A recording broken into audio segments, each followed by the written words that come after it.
Hello, everybody, and welcome to Atheist Sunday School, your one-stop shop for everything Atheist Sunday and school. And boy, do we have a show for you today. Today we are covering Matthew chapters 25 through 28. And we're finishing Matthew, first book of the New Testament. Yeah, finishing Matthew, and this is where the sad stuff happens. Oh, shed a tear. Yeah, that was crickets. Yeah, sounds. No one ever said anything about that. I don't know. I heard. Never mind. I had crickets. So we've established that Chris's sensory organs are failing. Let's shed a tear for his sensory organs. I was trying to do something sad, but I picked crickets. So you did pick crickets. I thought that was the sad one, the purple one. My bad. Oof. Well, I should look every time, shouldn't I? Yes. Probably. Oh, that's right. You got a little pad on there for it. Mm-hmm. Okay. So it's not yeah, really a sad one. There's a scary one. Never mind. Crickets Ooh. This isn't the Halloween episode. No, not the one where you casually drop racial slurs. It wasn't that bad in context. Okay. Yeah, that was a big oof though. Big oof. Yeah. So when it comes to these last 4 chapters of Matthew, we get a lot of stuff. Aside from just the crucifixion, we also get the Last Supper. Oh man. So actually, I mean, not, maybe we won't see Jesus today, but at least we see him here at the table with us. Wait, what? I'm not Because of the background. today? Okay. No, you will. Okay. This Jesus is sitting right there. Yep. He's right there. Look at him. There he is. Very famous painting. I'm sure you've all seen it a million times. And probably like 20 different versions of it too. That too, yeah. All right, so how about we hop into it here? This is... Well, do you want to introduce the books we have? Because I have the King James version of the Bible. I have the English Standard Version of the Bible. I have the Jewish Annotated New Testament. I have from Ulrich Luz. This is volume 3, Matthew 21 through 28. This is from the Hermenia commentary and translation. I have the NIV Study Bible. We have Erdman's commentary on the Bible. We have a Greek New Testament and a textual guide to the Greek New Testament. Yes, we do. We also have the Text of the New Testament by Metzger and the Historical Jesus in Context by, I think, Amy Jill Levine and some other people. And when are you going to pull those out? We haven't referenced them yet. I know we haven't, but I have read, I've read almost all of the text of the New Testament, and then I've read some papers from the Historical Jesus in Context. When we do need it, they will be there. Because of course there are some books that we bring and we only reference like a couple times throughout the entire book. Finally useless. That blue thing over there. I mean, we also have the Oxford Companion to the Bible. Whoopee. But who cares about the Oxford Companion to the Bible? Nobody. It's really, really useless. It's completely Looking useless. through the index, it's things that you could get from just reading the text. Thanks. Yeah, exactly. The Oxford Companion to the Bible. Oh, Jason, good to see you're alive. Yeah. Jason, welcome back. Welcome Good back. to see you. The Oxford Companion to the Bible might be useful to you if you've never read the Bible and never will. Right. Exactly. Yeah. That's when it will be useful to you. Yeah. All right. So, yeah, big stories today. Yeah, tell me about chapter 25. All right. Chapter 25. Because we were in the middle of this speech by Jesus. Yeah. So this parable, of course, it's another parable. Lots of parables. The parable has no parallel, thus it belongs to Matthew's special material. As is the case with many such texts, it exhibits a uniform and relatively high share of Matthew's favorite terms. Of course, so they do all go together. Now, once we get into the story, I'll talk a little bit about wedding customs at the time, just to kind of place it in history so you guys know the context under which this was written.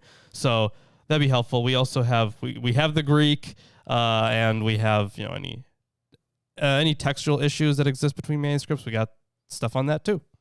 Oh, we will talk about those. Indeed, we so will. The origin of this parable, however, whose wording we are whose wording we are not able to reconstruct may come from Jesus. An argument in support of this view is that its subject is original and has no rabbinic parallels, which is interesting. Furthermore, Jesus has also used the image of the bridegroom elsewhere, like in Mark, which would be the first gospel written. A further argument for attributing the original parallel to Jesus then is that the bride does not appear in it. In many New Testament texts that speak of Christ as the bridegroom, the church is the bride. This argument is not compelling, however, since in the two synoptic parallel texts, Mark 2:18 through 20, and Matthew 22, 2 through 20, the wedding guests are also the central figures. There, too, the bride is not mentioned. Yes. So why don't I? But the fact that it is unique material to Matthew is interesting. Yep. So why don't I hop into it then? Chapter 25.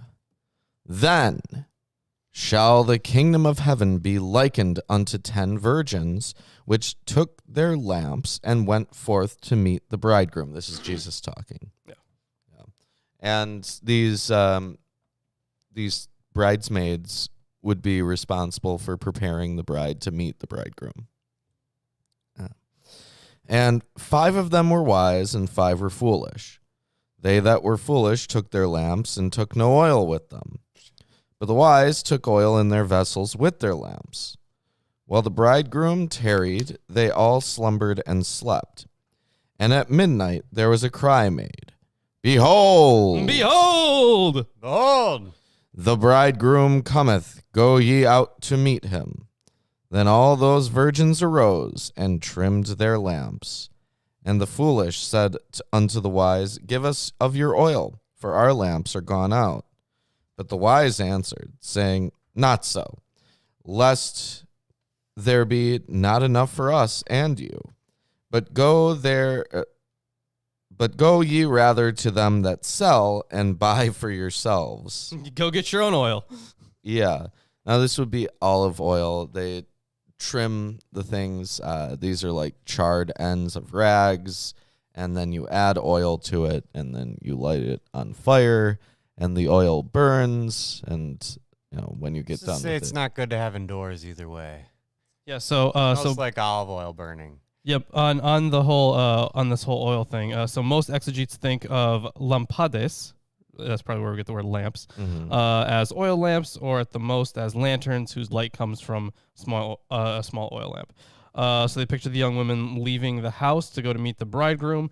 When his arrival is delayed, they lay their burning oil lamps somewhere on the ground and fall asleep. After several hours, the lamps have gone out. Those young women who have no more oil look foolish.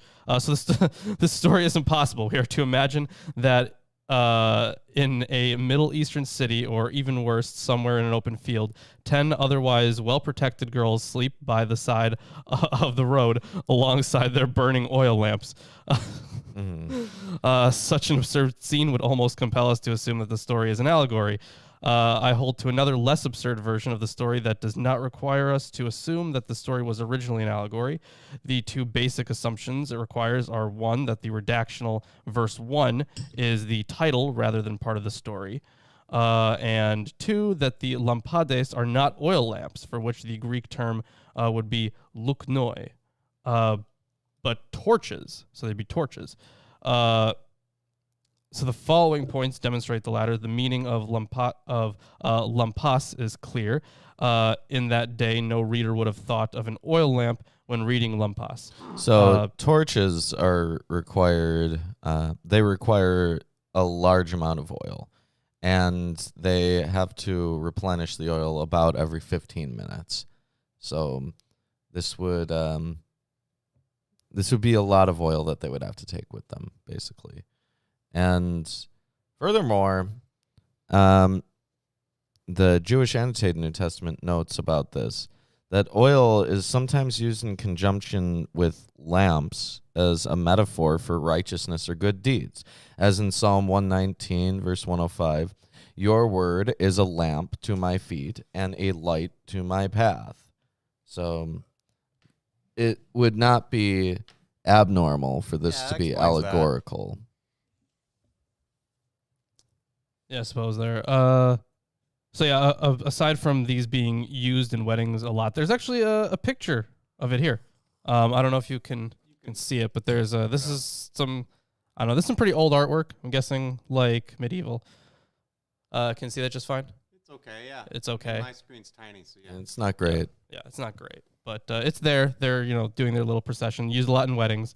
So yeah, you can have the one that you described, or you can have one that's you kind of take a rag and you soak it and then you burn it. Either way, they're using oil to keep flame. Yeah. So they're like, go out and buy your own oil. And while they went out to buy, the bridegroom came, and they that were ready went in with him to the marriage, and the door was shut. Afterward came also the other virgins, saying, Lord, Lord, open to us. Now this is noteworthy, as Eerdman's comments, I read it earlier, that saying Lord, Lord could be interpreted as basically being like, hey, mister, or like, dude, open up. Sure. But the double meaning is obviously associated with the messianic figure here. Now, to continue, but he answered and said, Verily, I say unto you, I know you not. Watch, therefore, for ye know neither the day nor the hour wherein the Son of Man cometh. This is something that's important in Judaism. Mm-hmm. So in Judaism, the idea is to, among like the ultra-Orthodox, right? They say that they believe in Mashiach, and they await the return of Mashiach. Yeah. And part of that is not knowing when he's coming. Yeah. Right. And we kind of hit on this in the last chapter, I think. But there's also this whole idea about just being ready for it. Yeah. Yeah. So you don't have even a moment of sinfulness, basically, because what if Mashiach comes when you're in the middle of doing your sin? I mean, come on. that'd be real bad. Yeah. For the kingdom of heaven is as a man traveling into a far country, who called his own servants and delivered unto them his goods. And unto one he gave 5 talents, to another 2, and to another 1, to every man according to his several ability, and straightway took his journey. Then he that had received the 5 talents went and traded with the same, and made them other 5 talents. And likewise he that received 2, he also gained the other 2. But he that received 1 went and digged the earth, and hid the Lord's money. After a long time, the Lord of those servants cometh, and reckoneth with them. And so he that had received 5 talents came and brought other 5 talents, saying, Lord, thou deliveredst unto me 5 talents. Behold! Behold! Oh, yeah, hi, behold. Wow. Wow. I have gained beside them 5 talents more. His Lord said unto him, Well done, thou good and faithful servant. Thou hast been faithful over a few things. I make thee ruler over many things. Enter thou into the joy of thy Lord. He also that received 2 talents came and said, Lord, thou deliveredst unto me 2 talents. Behold! Behold! Whoa. Got a good amount of beholds today. Yep. I have gained 2 other talents beside them. His Lord said unto him, Well done, good and faithful servant. Thou hast been faithful over a few things. I will make thee ruler over many things. Enter thou into the joy of thy Lord. Then he which had received the 1 talent came and said, Lord, I knew thee that thou art a hard man, reaping where thou hast not sown, and gathering where thou hast not strewed. And I was afraid, and went and hid thy talent in the earth. Lo, there thou hast that is thine. His Lord answered and said unto him, Thou wicked and slothful servant, thou knewest that I reap where I sowed not, and gather where I have not strewed. Thou oughtest therefore to have put my money to the exchangers, and then at my coming I should have received mine own with usury. Take therefore the talent from him, and give it unto him which hath 10 talents.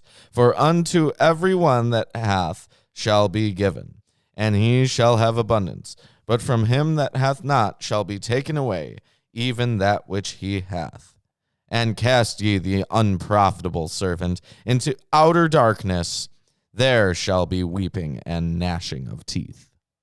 Yeah, more of this outer darkness, more weeping and gnashing of teeth, which are, I guess, the two phrases that are used for hell. Mm-hmm. At least as we interpret it today, is that? Well, as we interpret it today, but so far in the book of Matthew, and I think generally in the book of Matthew, there's not this fire and brimstone like hell place. Matthew doesn't seem to support that at all throughout. And the only thing that we get is being cast off into the outer darkness and having weeping and gnashing of teeth. But that is something which explicitly happens after the day of Yahweh. And so, like, this isn't hell per se. Wasn't there one there's one statement where Jesus says hell, but it's not associated with the weeping and gnashing of teeth in Matthew. Sure. And it's just like a vague, like, go to hell type of thing. Right? No, see, when I request someone go to hell, right, I would like them to go to hell. Oh my gosh. But you don't believe in hell. No, so but you're I requesting want them to do go. nothing. No, listen, I want them to go, and I want them to bring something back. So let's talk about talent. Like a souvenir. Like a pomegranate. vacay. Yeah, like a pomegranate. Yeah. So let's talk a little bit about this. Talent, the term is first used for a unit of weight, about 75 pounds, then for a unit of coinage. The present-day use of talent to indicate an ability or gift is derived from this parable. You know, on that, actually, so the talents were interpreted in a number of different ways. The oldest interpretation related it to the word of God. Origen related the 5, the 2, and the 1 talent to the varying levels of understanding of Scripture. That's an interesting one. To those with 5 talents, a spiritual understanding of Scripture is given. Those with 2 have lifted themselves slightly above the literal meaning of Scripture. So he was like, this is how much has been revealed to you. Or that, I guess, however much understanding you have is, I guess, contingent upon how much is revealed to you. The more hidden the secret meaning, the more profound it is. Yeah, that's right. That's right. I forgot about that crazy woman. She was nuts. She was honestly nuts. I don't know where that commentary is. I thought, wasn't it somewhere here? Maybe. Did you ever take it back to your place? I might have.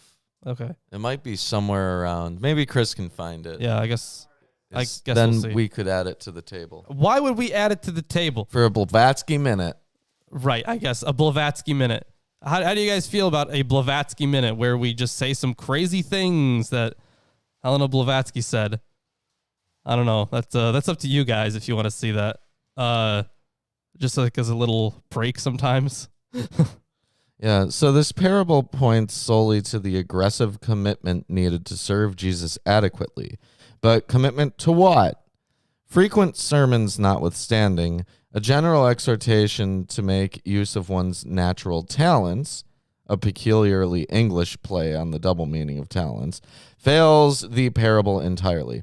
Since the Son of Man will come only after this good news of the kingdom will be proclaimed throughout the world as a testimony to all the nations, as in 24:14, and since Jesus will instruct his disciples to make disciples of all nations, baptizing them in the name of the Father, the Son, and the Holy Spirit, and teaching them to obey everything that I have commanded you in 28:19-20. The fruitful investing of the talents most probably symbolizes the obligation to convince people to follow Jesus. The unproductive slave may symbolize followers of Jesus who do not fulfill their obligations, and perhaps the Jewish leaders so often attacked by the author of Matthew because they have not enriched their form of Judaism with and the teachings of Jesus. Yeah, we talked about it before that the Pharisees essentially are like the fools. Even though the Pharisees are the only ones who survived. I mean, according to Jesus, they're Right.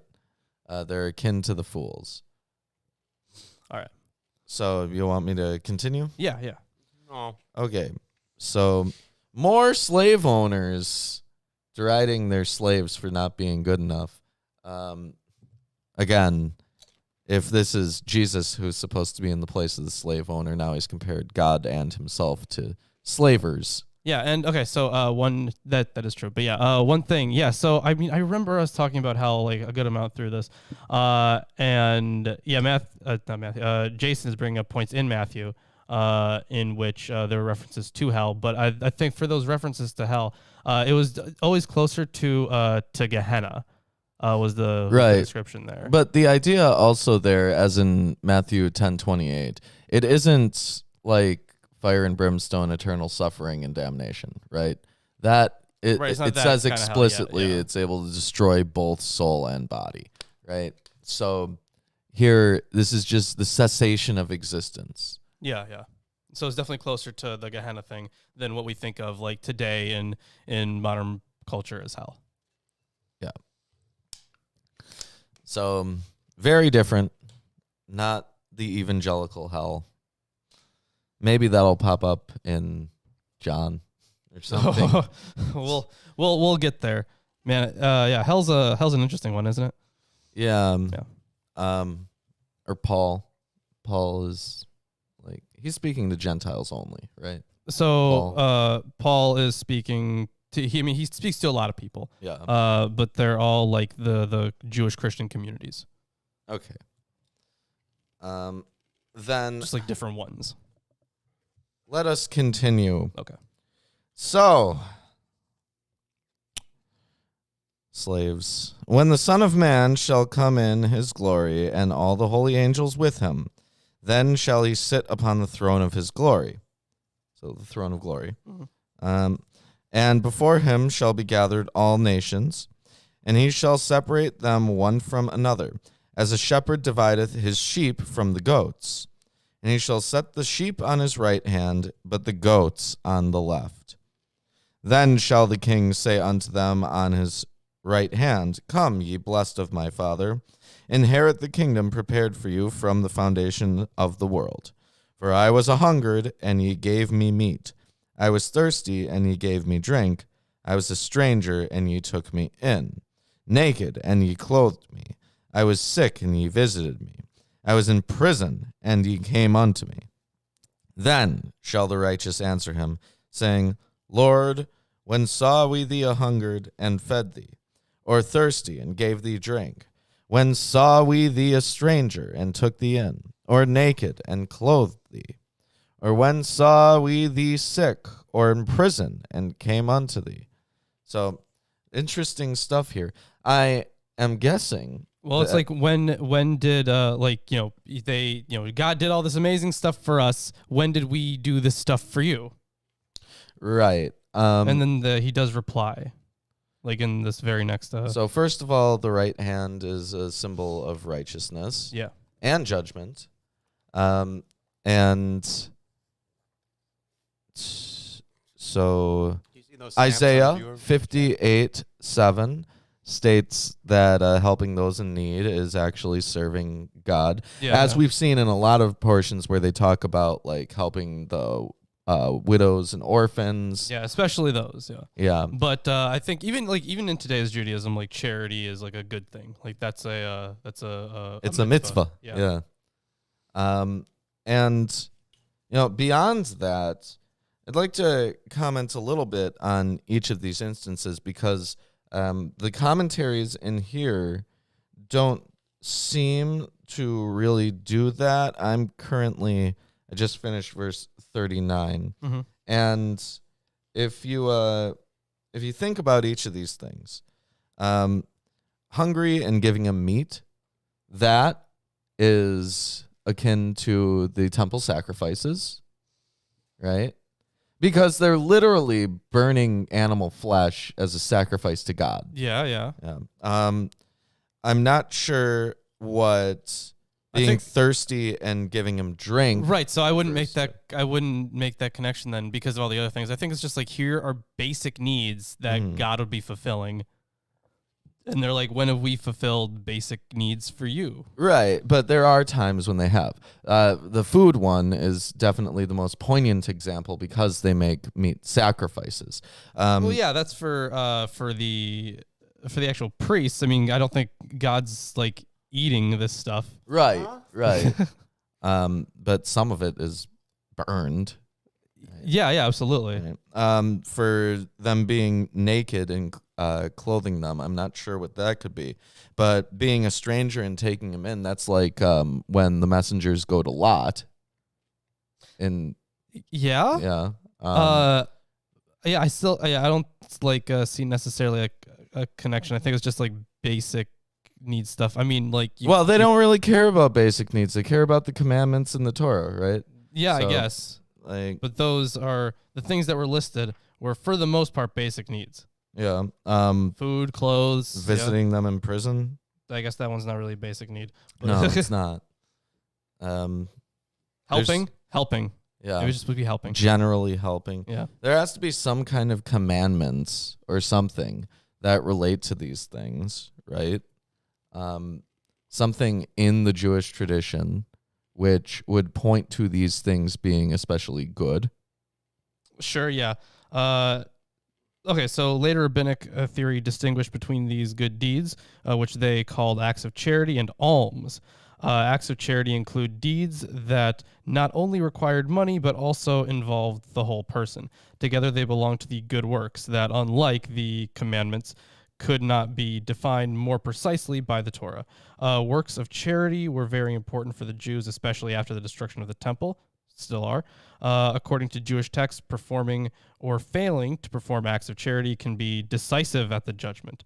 Thus, the dialogue sounds familiar to the Jews. Surprising is only that the Son of Man, or the King, says, "You have given me to eat," and so on. This formulation is intentionally puzzling, and the question that follows is understandable. The awkward repetition of all acts of charity in the form of a question has the effect of slowing the dialogue, and it heightens the tension. I don't know about all that. How will the world judge, how will the king solve the puzzle that he has given the saved persons? The judged do not know that in reality they have shown their acts of charity to Christ himself.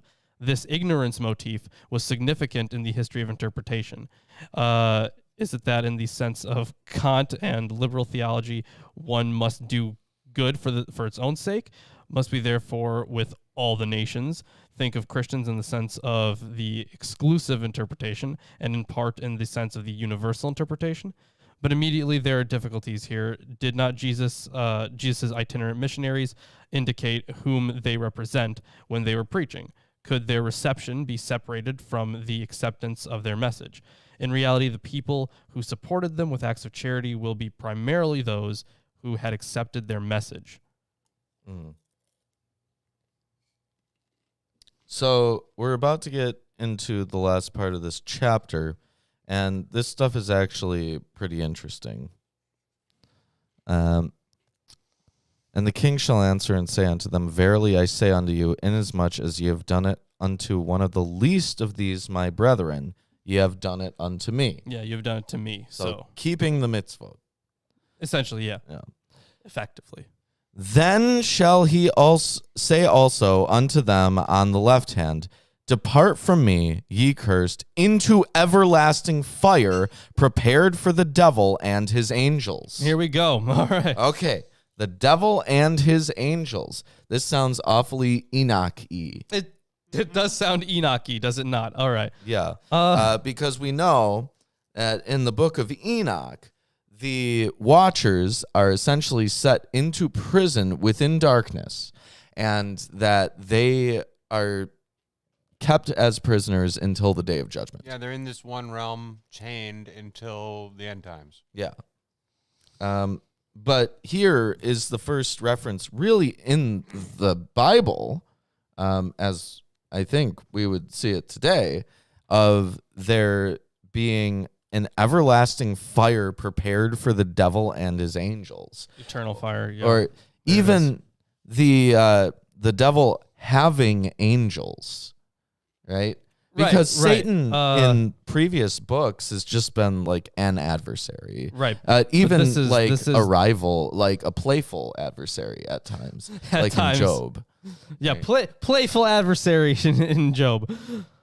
At least with God. Mm-hmm. So yeah, this section there, very, very interesting. How about we get through the end 45. of the chapter? Yeah. So why don't I just finish off the chapter, because this is very strange and very different than anything else we've encountered before. For I was a-hungered, and you gave me no meat. I was thirsty, and you gave me no drink. I was a stranger, and you took me not in. Naked, and ye clothed me not. Sick, and in prison, and ye visited me not. Then shall they also answer him, saying, Lord, when saw we thee a-hungered, or athirst, or a stranger, or naked, or sick, or in prison, and did not minister unto thee? Then shall he answer unto them, saying, Verily I say unto you, inasmuch as ye did it not to one of the least of these, ye did it not to me. And these shall go away into everlasting punishment, but the righteous into life eternal. And that is the end of the chapter. So here we have salvation by works, pretty explicitly set out. But also noteworthy that this is a huge, huge departure from anything like what we've come in contact with in the Old Testament, in the Hebrew Bible. Right. Of course, the everlasting, the New Jerusalem. Yeah, that would be a thing all on its own. Yeah. Right. And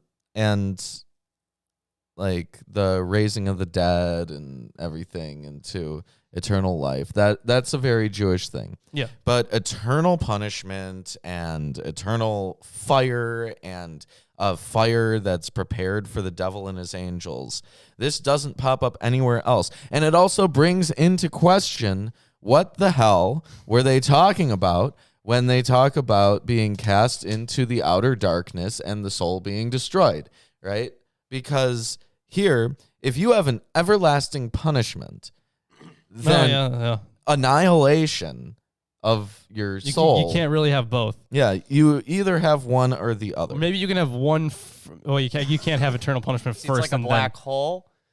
You are both being completely destroyed, but it's eternal. It's eternal destruction. Isn't that great? Don't you like my workaround? No, I don't think anyone does.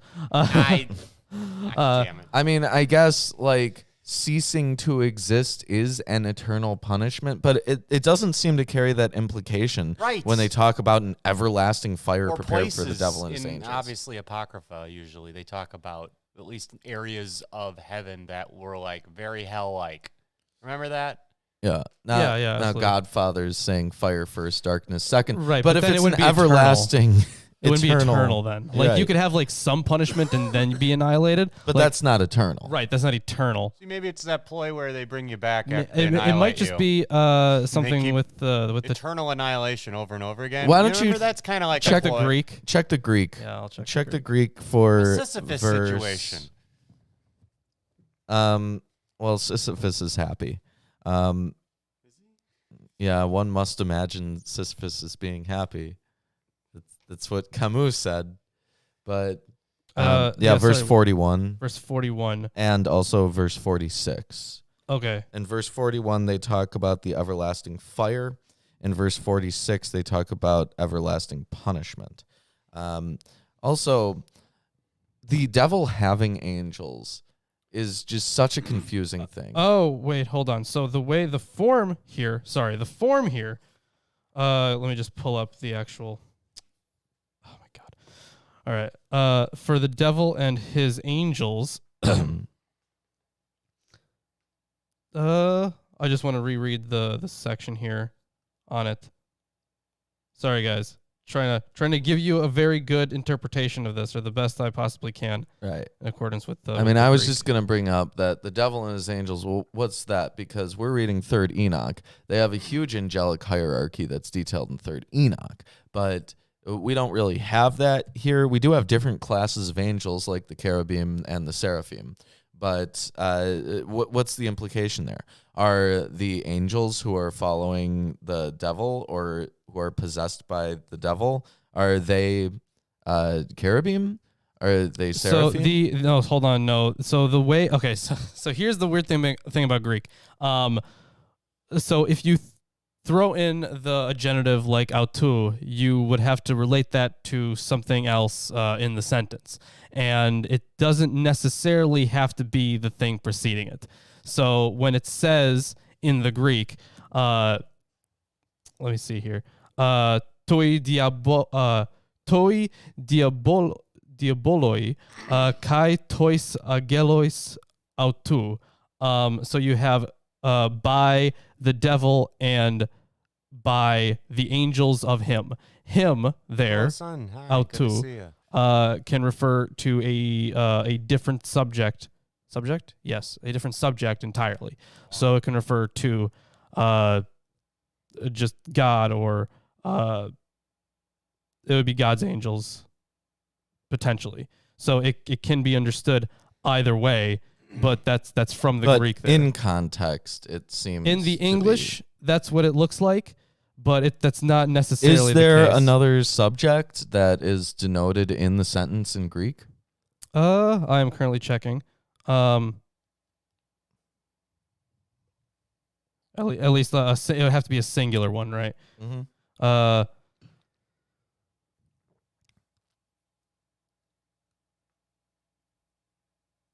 Oh wait, hold on.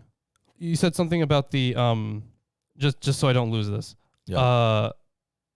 So you have the eternal fire, right? Everlasting fire. in Yeah, the everlasting KJV. fire. So the word there is it looks like ionion. It doesn't have a thing here, but I can check my lexicon here. So I'll pull that up. Yeah, pull it up.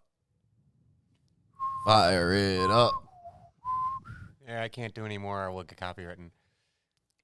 Okay, so it has either lasting for an age or eternal. So it can either just mean a long time or forever, which are two different things entirely. They are. But the word apparently has both usages. So it could either be the everlasting fire or the long-lasting fire. Yes. Okay. So Olympic torch, got it. if it were Or just for the age in general. if it were interpreted as a long-lasting fire, then you would actually, that's a good point. Godfather brings up the burning bush. I wonder if the same terminology for this everlasting fire is used in the Septuagint. I mean, it might be, but again, I guess with the issue with the Old Testament there, I mean, like I can't help with that because it's in Hebrew. I can tell you what the Greek translation of it says, but which would not be relevant to Jewish communities by and large. Right? Yeah, like it would be like it might be for like later ones if they're like in this kind of world here, but because like after it was Greek, after you have Greek Hellenism, like it could be, but so I'm guessing that the term was what, Ionoi? Ionion or Ionios. Ionion or Ionios. Okay, is that also the term that appears in verse 46?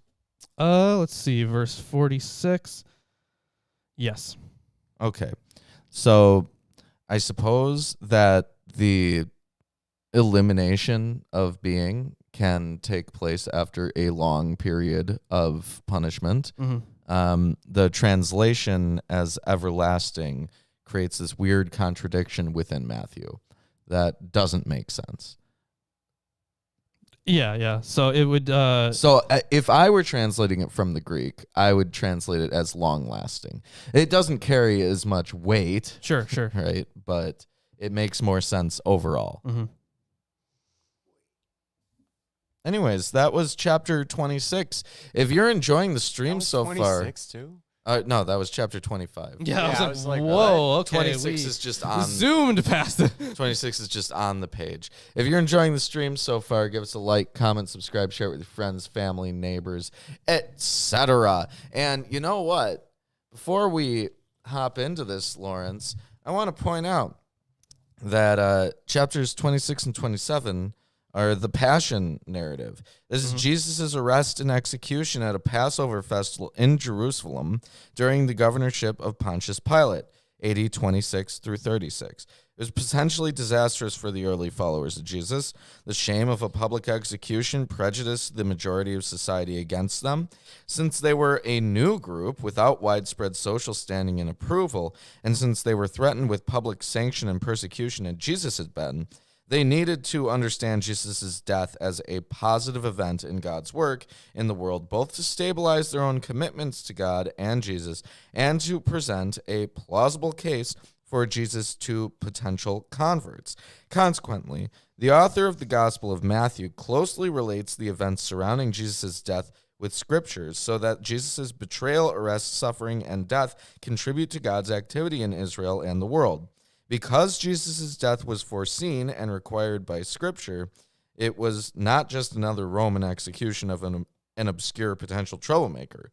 Rather, Jesus died as part of a scripturally foreseen series of events through which God was saving Israel and the nations from their sins. The authoritative interpreter of Jesus' death is not the civil authorities, who judge Jesus as an expendable outcast, but God, who accepts and values his death. On the human level, Jesus voluntarily accepts his impending death as God's will and as a necessary thing to accomplish his goal of bringing the kingdom of God to Israel. The narrative only hints at the theological interpretations of Jesus' death as a sacrifice, atonement, redemption, and so on, which were developed so extensively in later Christian literature.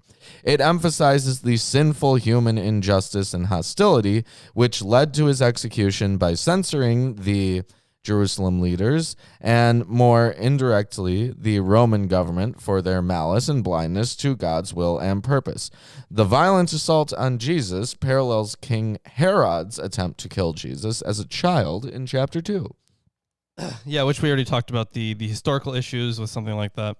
Right. Now, crucifixion, on the other hand, is something that was practiced by the Romans, and in fact is not something that was unique to Jesus among the Jews. I mean, we know that thousands of Jews were crucified by the Romans. Yeah, and even with Jesus, there were other people that were crucified. What? Yeah. Yeah, see, the thing is, okay, so I wanted to have, like, some crucifixion scene in the background, but I'm like, you know what? I don't know how that would work with YouTube. I don't know if YouTube would be cool with that. Maybe Catholic Tube would be cool with that. Right. Well, yeah. See, I'm just wondering because like some of those scenes can get pretty bloody.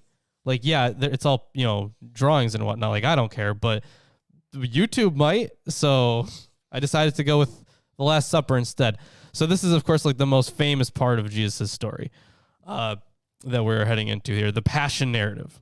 Yes, and this is a fairly long chapter. It is. That it you're is about to read. It is long, and just so you guys know, if you're interested, in the Hermenia commentary that we have here, there is a huge section on the narrative itself, like right before it, like it's like 50 pages, on the Passion narrative itself and its connection to other gospels, not just the canonical ones, and furthermore its interpretation in history from like the Crusades onwards.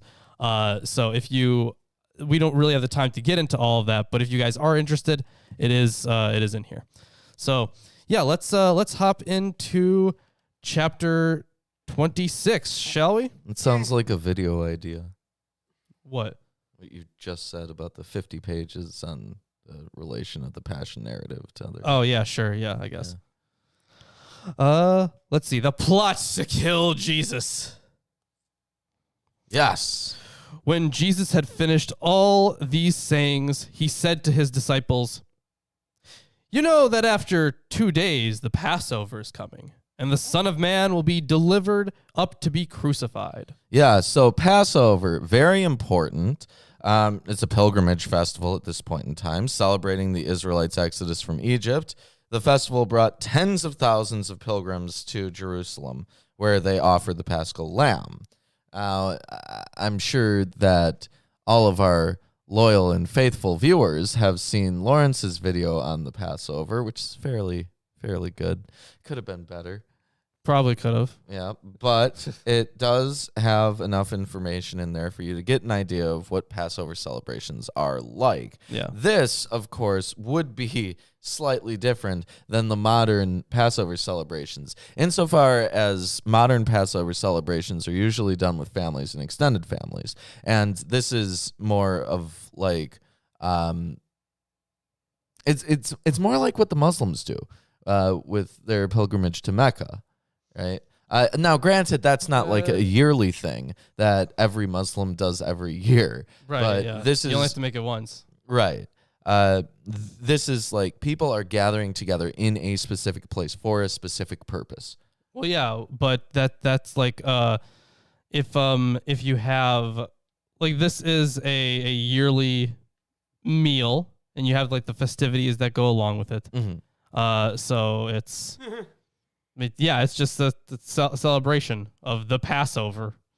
So, Passover being a reference to the angel of death passing over the wordplay, houses. amazing. Yeah, passing over the houses of the Jews, which were sprinkled with the blood of lambs in the Exodus narrative. Yes. All right. Then the chief priests and the elders of the people gathered in the palace of the high priest, whose name was Caiaphas, and plotted together in order to arrest Jesus by stealth and kill him. But they said, "Not during the feast, lest there be an uproar among the people." So Caiaphas, the one who coordinates the plot is Joseph, who is also called Caiaphas, Josephus, Antiquities of the Jews. Oh, interesting. Notes this guy. He was a member of a prominent priestly family and served as high priest from AD 18 to 36. 2 ossuaries recently discovered in burial cave near Jerusalem are inscribed respectively with the names Caiaphas, Hebrew Aramaic Kappa, and Joseph Bar, son of Kappa. So it's possible, but not certain, that this burial cave belonged to this prominent family. Caiaphas, the high priest, the leaders of the priestly houses, and of prominent Judean families and high officials or scribes, ruled Jerusalem and Judea under the Roman prefect Pontius Pilate. Generally speaking, the imperial government co-opted local leaders and gave them control over local affairs as long as they remained subordinate to the empire, kept order, and collected taxes. The Jerusalem leaders appear to have considered Jesus as a potential threat to public order and thus someone to be taken out of circulation. Now, when Jesus was at Bethany in the house of Simon the leper, a woman came up to him with an alabaster flask of very expensive ointment, and she poured it on his head as he reclined at the table. And when the disciples saw it, they were indignant, saying, "Why this waste?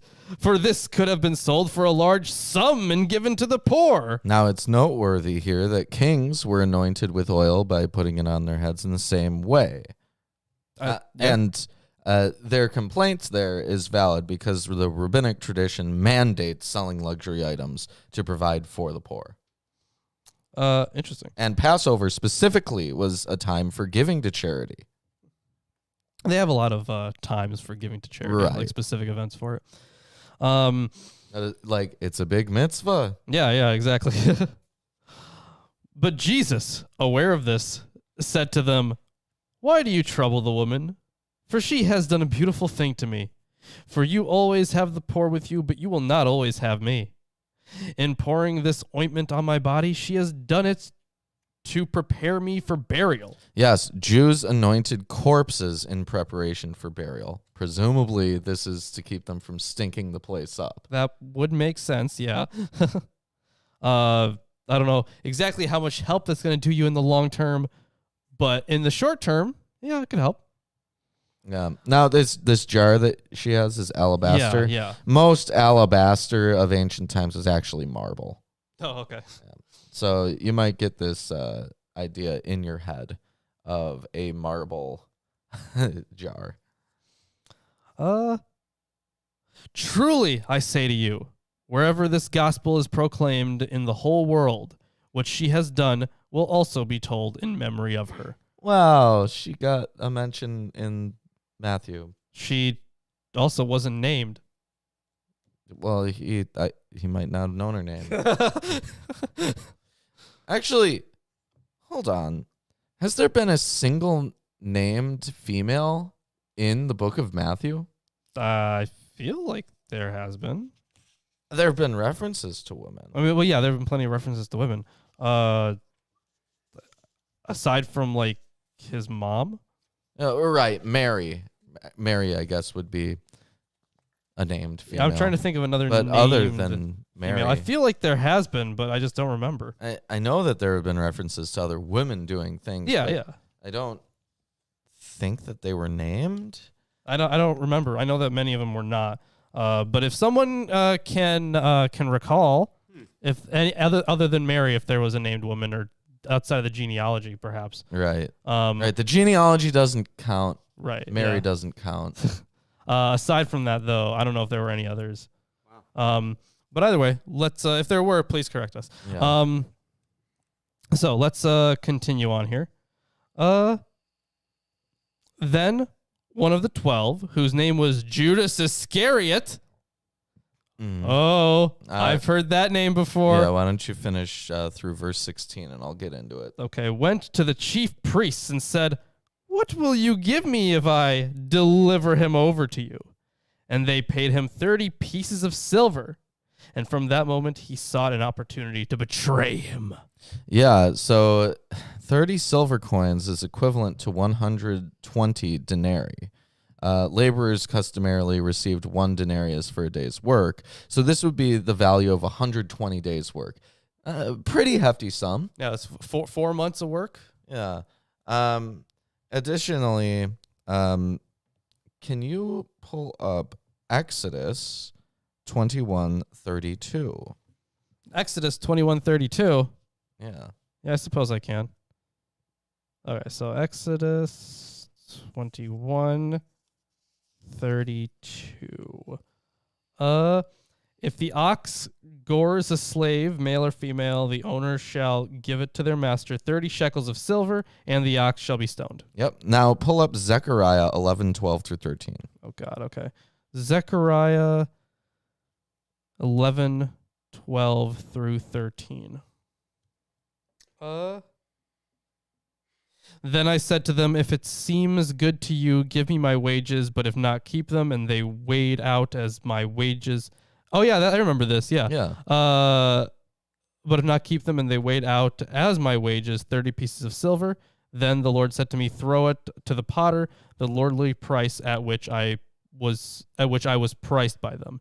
So I took the 30 pieces of silver and threw them into the house of the Lord to the potter. And I think that's going to come up again later when he throws the money back to them. Yes. Now, moving on from that point, let me talk a little bit about Judas. Although not mentioned in Paul, according to whom Jesus was handed over by God, see Romans 4:25, Judas Iscariot is recalled here as the faithless disciple who betrayed Jesus for 30 pieces of silver. The motive of greed and the payment appear first not in Mark, but in Matthew's gospel. These details begin to form the stereotype of the venal and disloyal Jew, a development aided by the fact that the name Judas means Jewish man. Yeah. Whoa. However, there is no indication that at the time of the New Testament's composition, Judas was meant to represent all Jewish people. That interpretation would come later.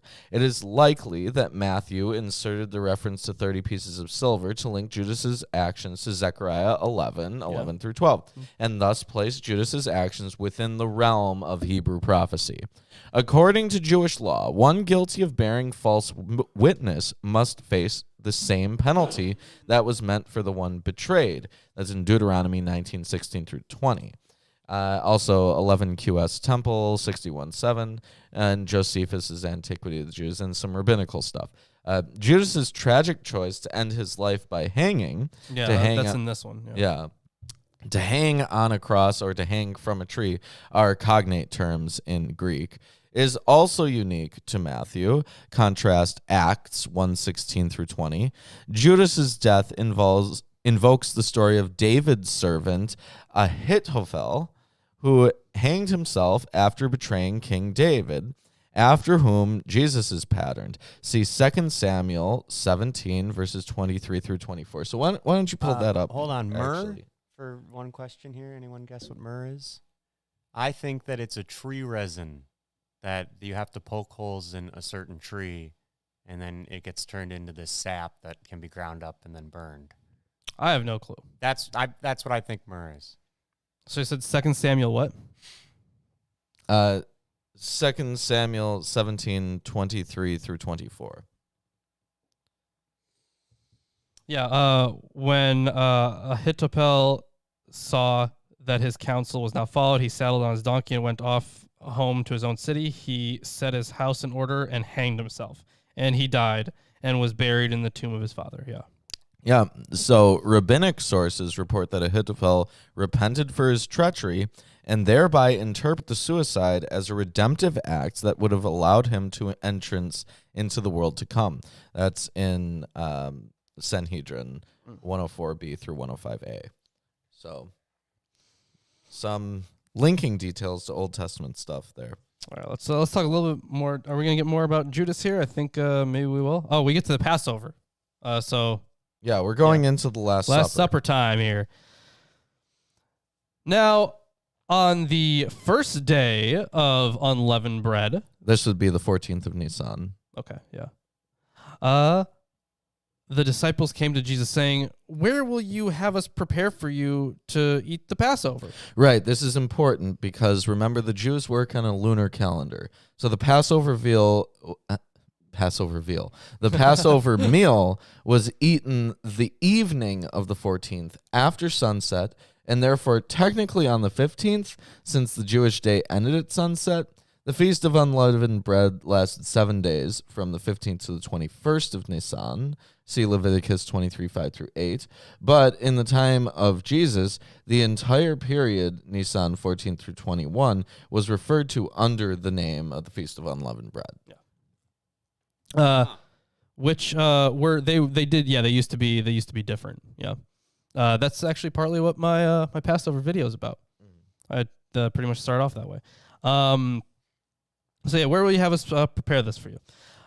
He said, "Go into the city to a certain man and say to him, 'The teacher says, my time is at hand. I will keep the Passover at your house with my disciples.' And the disciples did as Jesus had directed them, and they prepared the Passover. So there was some specific guy that they were to go to, and they're just letting him know that Jesus and the disciples are going to go to his place for the Passover meal. He's kind of just inviting himself. Yeah, he's just showing up at some dude's house. Well, he's just letting him know. When it was evening, he reclined at table with the 12, and as they were eating, he said, "Truly I say to you, one of you will betray me." And they were very sorrowful, and began to say to him one after another, "Is it I, Lord?" He answered, "He who has dipped his hand in the dish with me will betray me." So I want to note that probably this practice of finding some dude to have Passover at their house was not that uncommon. If you keep in mind that there's thousands of Jewish pilgrims coming to Jerusalem, they must have some system in place for managing where these people will sleep. Yeah, that is true. And eat. So, but I would think that you talk about that instead of like just doing it without any prior decision making. You would think, but maybe this is more like a hotel type situation. Maybe, yeah. I guess we don't know exactly who's going to. None of my commentaries here say anything about it. Yeah. So he went to a certain man. What verse was the certain man again? The certain man is in verse 18. Verse 18. Okay. I'm going to see if there's anything about this certain man. I feel like this is one of those things that would have, had like some weird interpretations over time because it's just left unsaid, I guess. All right. So, no, there's nothing on this certain man. No. Weird. On who they're going to exactly. I mean, I don't know you how would much think that this would be very important. It would be interesting at the very least. Guys, it's the Tom Bombadil of the story, and we didn't even know. Okay. But yeah, let's continue on then. I'm looking for this certain dish. Sorry, not the certain man. The dipping hand in the same dish or something, right? Mm-hmm. So thus who the betrayer will be is still an open question for the disciples. Therefore, Jesus makes his announcement more specific. It is the one who reaches into the common bowl with him. The bowl presumably held the thick fruit paste consisting of figs, apples, dates, almonds, nuts, cinnamon, and wine or wine vinegar, into which after the first Passover cup the lettuce and other green vegetables were dipped. In contrast to Mark, Matthew formulates the act of dipping with an aorist participle. I hate aorist participles. I hate them. Yeah. Because they're past. Okay, so an aorist, by its very nature, means punctiliar action. That's what it means. It happened at, like, when I say, like, I ate this steak, or I did something else. That's I guess from a lexical standpoint, it's like this happened at one point in time. Did, ate, it already happened. It happened at one point in time, all in one action. That's punctiliar. And then participles, which represent ongoing action. So it is both ongoing action and punctiliar, which is weird.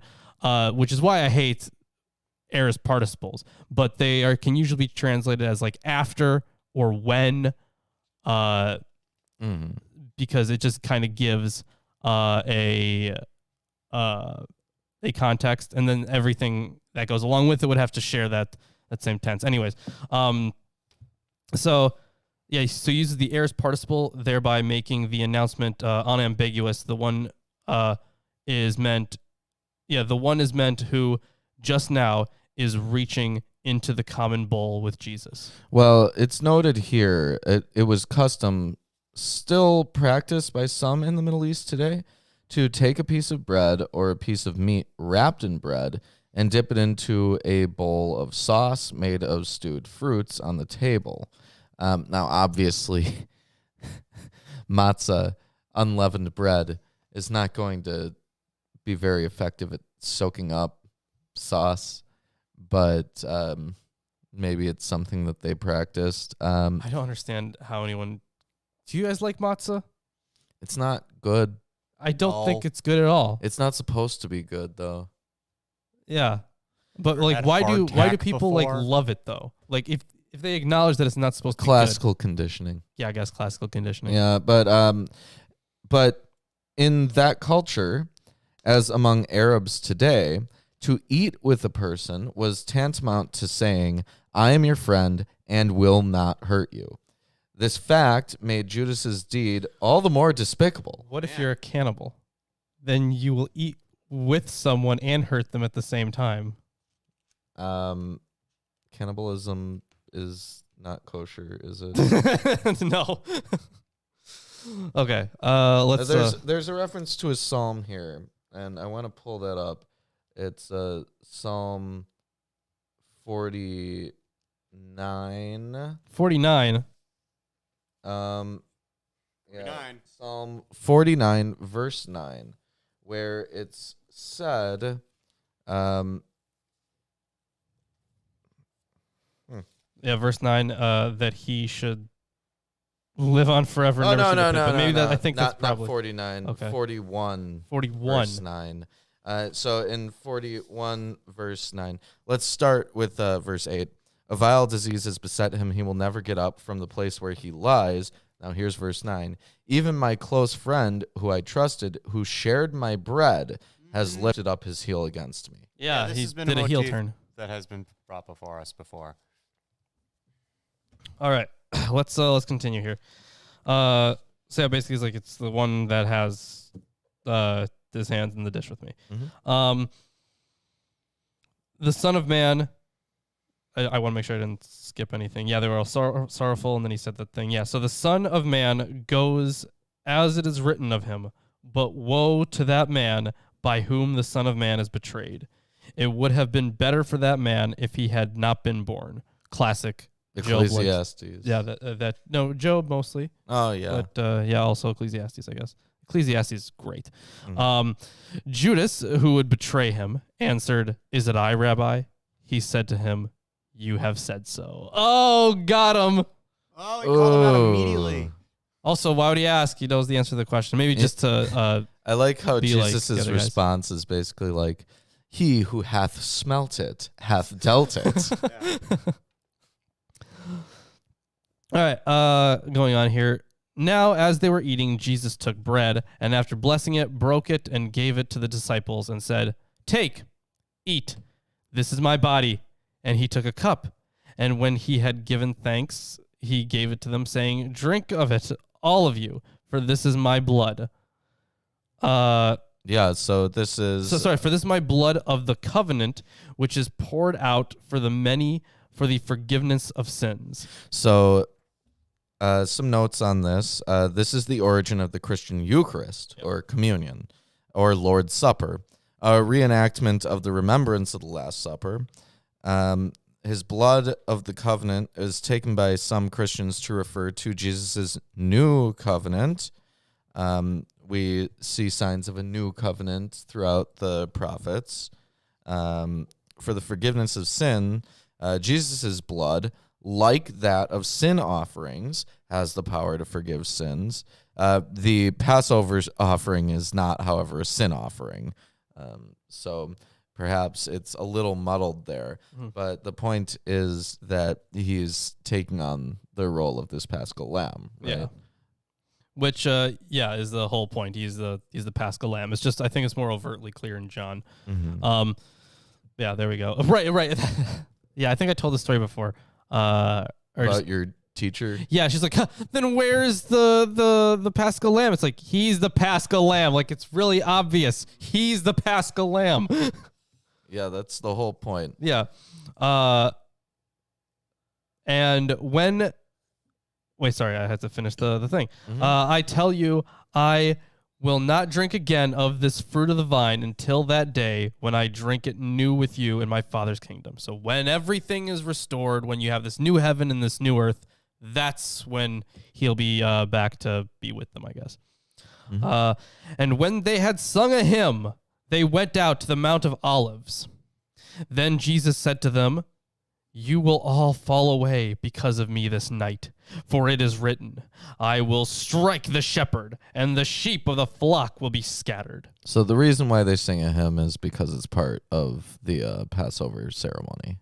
They conclude with the second half of the Hallel Psalms, Psalms 115 through 118. Gotcha. But after I am raised up, I will go before you to Galilee. Peter answered him, "Though they all fall away because of you, I will never fall away." Jesus said to him, "Truly I tell you, this very night before the rooster crows, you will deny me 3 times. It's like, I won't ever stray from the path. And he's like, "You're going to stray me 3 times tonight, dude." Yeah, right. Yeah. Peter said to him, "Even if I must die with you, I will not deny you." And all the disciples said the same. Copium. Then, and we're on to a different section here. Jesus prays in, I hope I'm saying this right, Gethsemane? Gethsemane. Yeah. Then Jesus... Gethsemane. Gethsemane. Okay, you know what? I'm just something like that. It's Hebrew for oil press. Okay. near the Mount of Olives. Then Jesus went with them to a place called Gethsemane. I'm going to say it that way. If Yosemite. Yosemite. If you have a problem with that, you know what I'm talking about, so I don't care. I could check the Greek. Mm-hmm. Should I do that? You could. I don't know if that's necessary. No. Probably not. And he said to his disciples, "Sit here while I go over there and pray." And taking with him Peter and the two sons of Zebedee, he began to be sorrowful and troubled. Then he said to them, "My soul is very sorrowful, even to death. Remain here and watch with me." And going a little farther, he fell on his face and prayed, saying, "My Father, if it be possible, let this cup pass from me. Nevertheless, not as I will, but as you will." Interesting there. Yeah. Is it like the cup of wrath suffering? Or sorrows? Like we had that reference before, right? The cup he wishes to avoid is a metaphor for suffering and death. And in other contexts, for God's anger at sin by Israel or at the world. Paradoxically, in the course of revealing his fears to God, Jesus accepts God's will that he will die, and then voluntarily will arise to face his captors. And he came to the disciples and found them sleeping. And he said to Peter, "So, could you not watch with me 1 hour? Watch and pray that you may not enter into temptation. The spirit indeed is willing, but the flesh is weak." Again, for the second time, he went away and prayed, "My Father, if this cannot pass unless I drink it, your will be done." And again, he came and found them sleeping, for their eyes were heavy. So he wants them to stay alert and awake here. Yeah. But they just keep falling asleep. Yeah, because they've been drinking and eating all night. Makes sense. Yeah, but obviously Peter is just he's just messing up here. And they just walked up a mountain. Oh yeah. Fair. So let's continue on here. Jesus is going off and praying, being like, could you not though? And again, he came and found them sleeping, for their eyes were heavy. So leaving them again, he went away and prayed for the third time, saying the same words again. Then he came to the disciples and said to them, "Sleep and take your rest later on. See, the hour is at hand, and the Son of Man is betrayed into the hands of sinners. Rise, let us be going. See, my betrayer is at hand." So he knows what's coming, and he was just, I guess, pleading with God for, not to have this happen, I guess. Mm-hmm. Weirdly, because he was saying the whole time how he was it's not a surprise, right? He's saying the whole time how he is going to be delivered up. And then he's talking about him even resurrecting. He mentions him resurrecting, right? Yeah. So I don't know why he's having this issue here. Second thoughts. Right. If he basically knows what was going to happen the whole time. Yeah, but I mean, I get it. It's very maybe this is the human side of him. Who knows? So. Well, I mean, he probably doesn't want to get killed. Right. He doesn't want to get killed, but I think he also, from his own words, was saying this is the way that all of you are saved.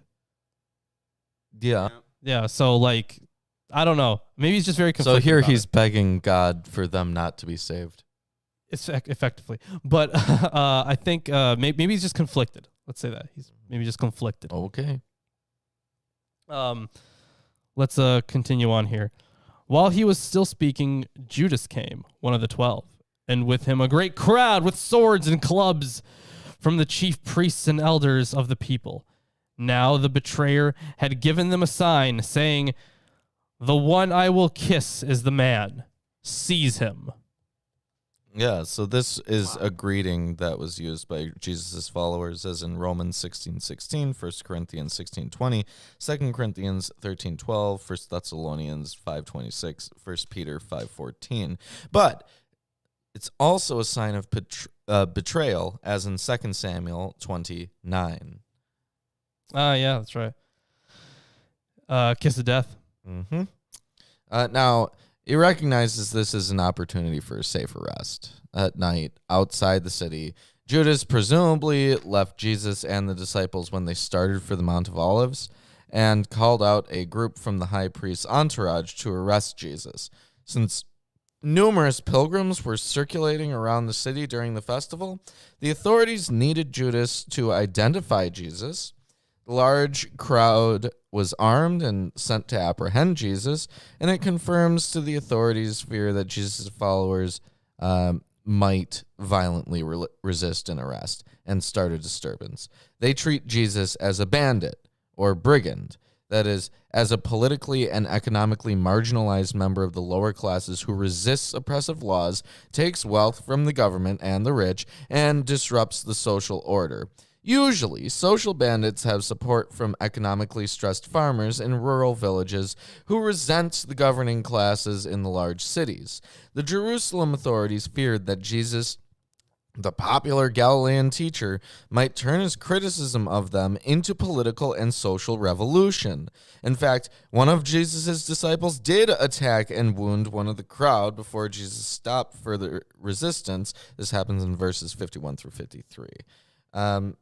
It's likely that Jesus' followers had a variety of interpretations of how society should be changed and were seen as a threat both during and after Jesus' lifetime. Matthew's narrative dissociates Jesus from such political machinations and puts the blame for his arrest and execution on hostile authorities. Yeah, and he came up to Jesus at once and said, "Greetings, Rabbi," and he kissed him. "Greetings, Rabbi." Say that in the Discord. Oh, yeah. Yeah, greetings, rabbis, and then do like a little kissing emoji. Oh, yeah. I'll look into that. Yeah, okay.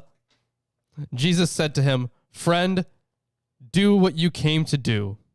Then they came up and laid hands on Jesus and seized him. And behold! One of those who were with Jesus stretched out his hand and drew his sword and struck the servant of the high priest and cut off his ear.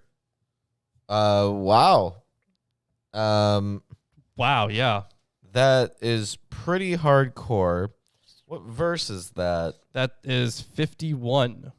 Verse 51.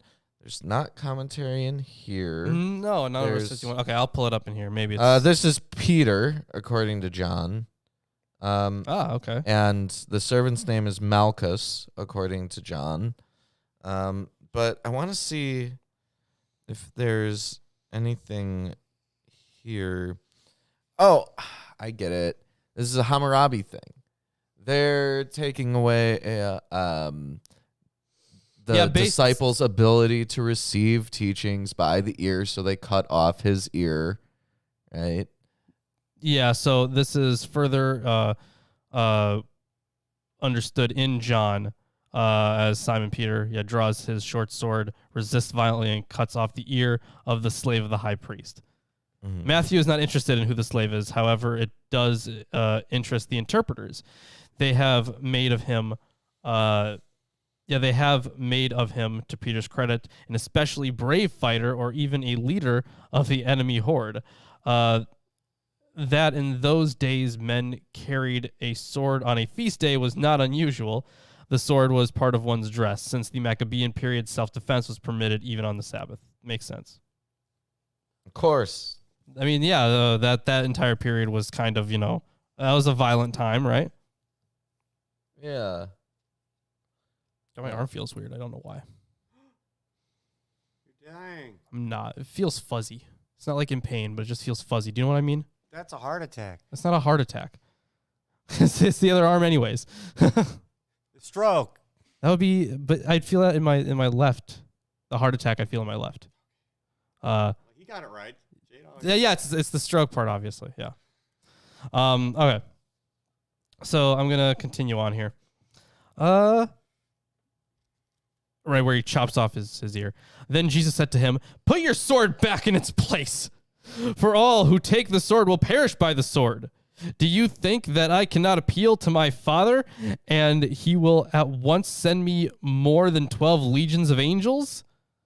Well, I mean, A Roman legion had 6,000 soldiers, so 12 legions of angels would be 72,000 angels. yeah. No, Godfather, I wouldn't say numb. Just fuzzy, not like the pins and needles kind of thing. It's not that. Just I don't know how to describe it other than that. And probably just a bad Falling asleep. circulation. It probably is just a bad circulation, but Yeah. Or that you're resting your arm against. I've been resting it against like nothing. I've been resting against something. Yeah, I don't know. Maybe I just slept on it wrong. Maybe. I don't know if that was. Has it been all day? Most of the day, yeah, actually, yeah. Oh, So that's probably it. Yeah, you probably slept on it wrong. Yeah. All right, let's Pinched a nerve or something. I sure hope not. All right, let's see where I was. Right, the legions of angels. Mm-hmm. But how then should the scriptures be fulfilled, that it must be so? At that hour, Jesus said to the crowds, "Have you come out as against a robber with swords and clubs to capture me?" So Go ahead. I want to point out how are the scriptures going to be fulfilled? Well, Matthew cites none. No pre-Christian sources are adduced to predict the arrest, suffering, and crucifixion of a Messiah. Now, the NIV commentary says it's probably a reference to Zechariah 13:7. So let me pull that up here. Yeah, a lot of stuff in Zechariah especially was used for this. Yeah, so Zechariah 13:7 states, so I pasture. Oh no, that's 11 pages. Are super thin. So Zechariah 13:7, "Awake, O sword, against my shepherd, against the man who is close to me, declares the Lord Almighty. Strike the shepherd, and the sheep will be scattered, and I will turn my hand against the little ones." The note here, the royal, messianic, good shepherd, as in the true shepherd of Zechariah 11:4-14, contrasts the foolish and worthless shepherd of 11:15-17. Striking the shepherd, it was the worthless shepherd who was to be struck. Now it's the good shepherd. The sheep being scattered in fulfillment of the curses for covenant disobedience. This part of the verse is quoted by Jesus not long before his arrest in Matthew 26:31. So 26:30. Yeah, that's I will strike the shepherd, and the sheep of the flock will be scattered.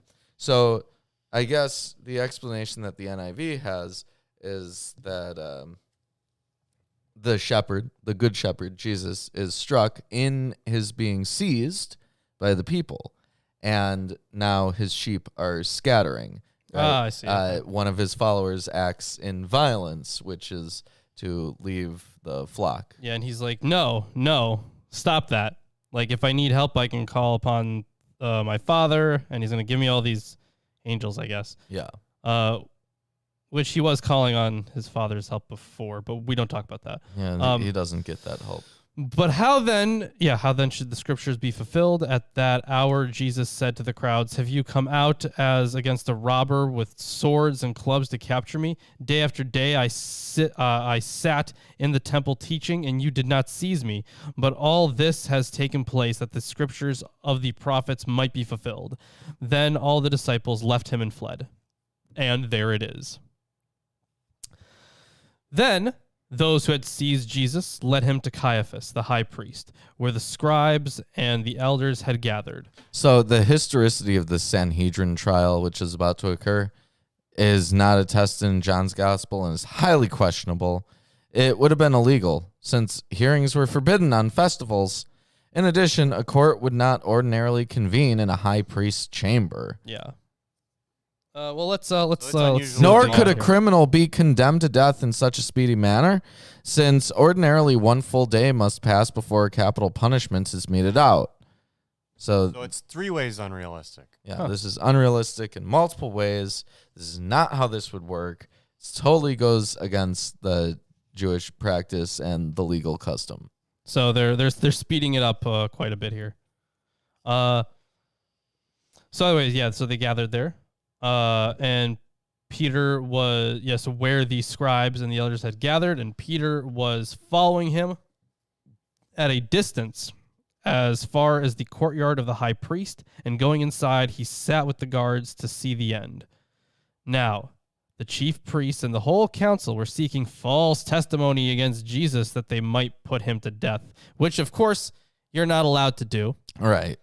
But they found none, though many false witnesses came forward.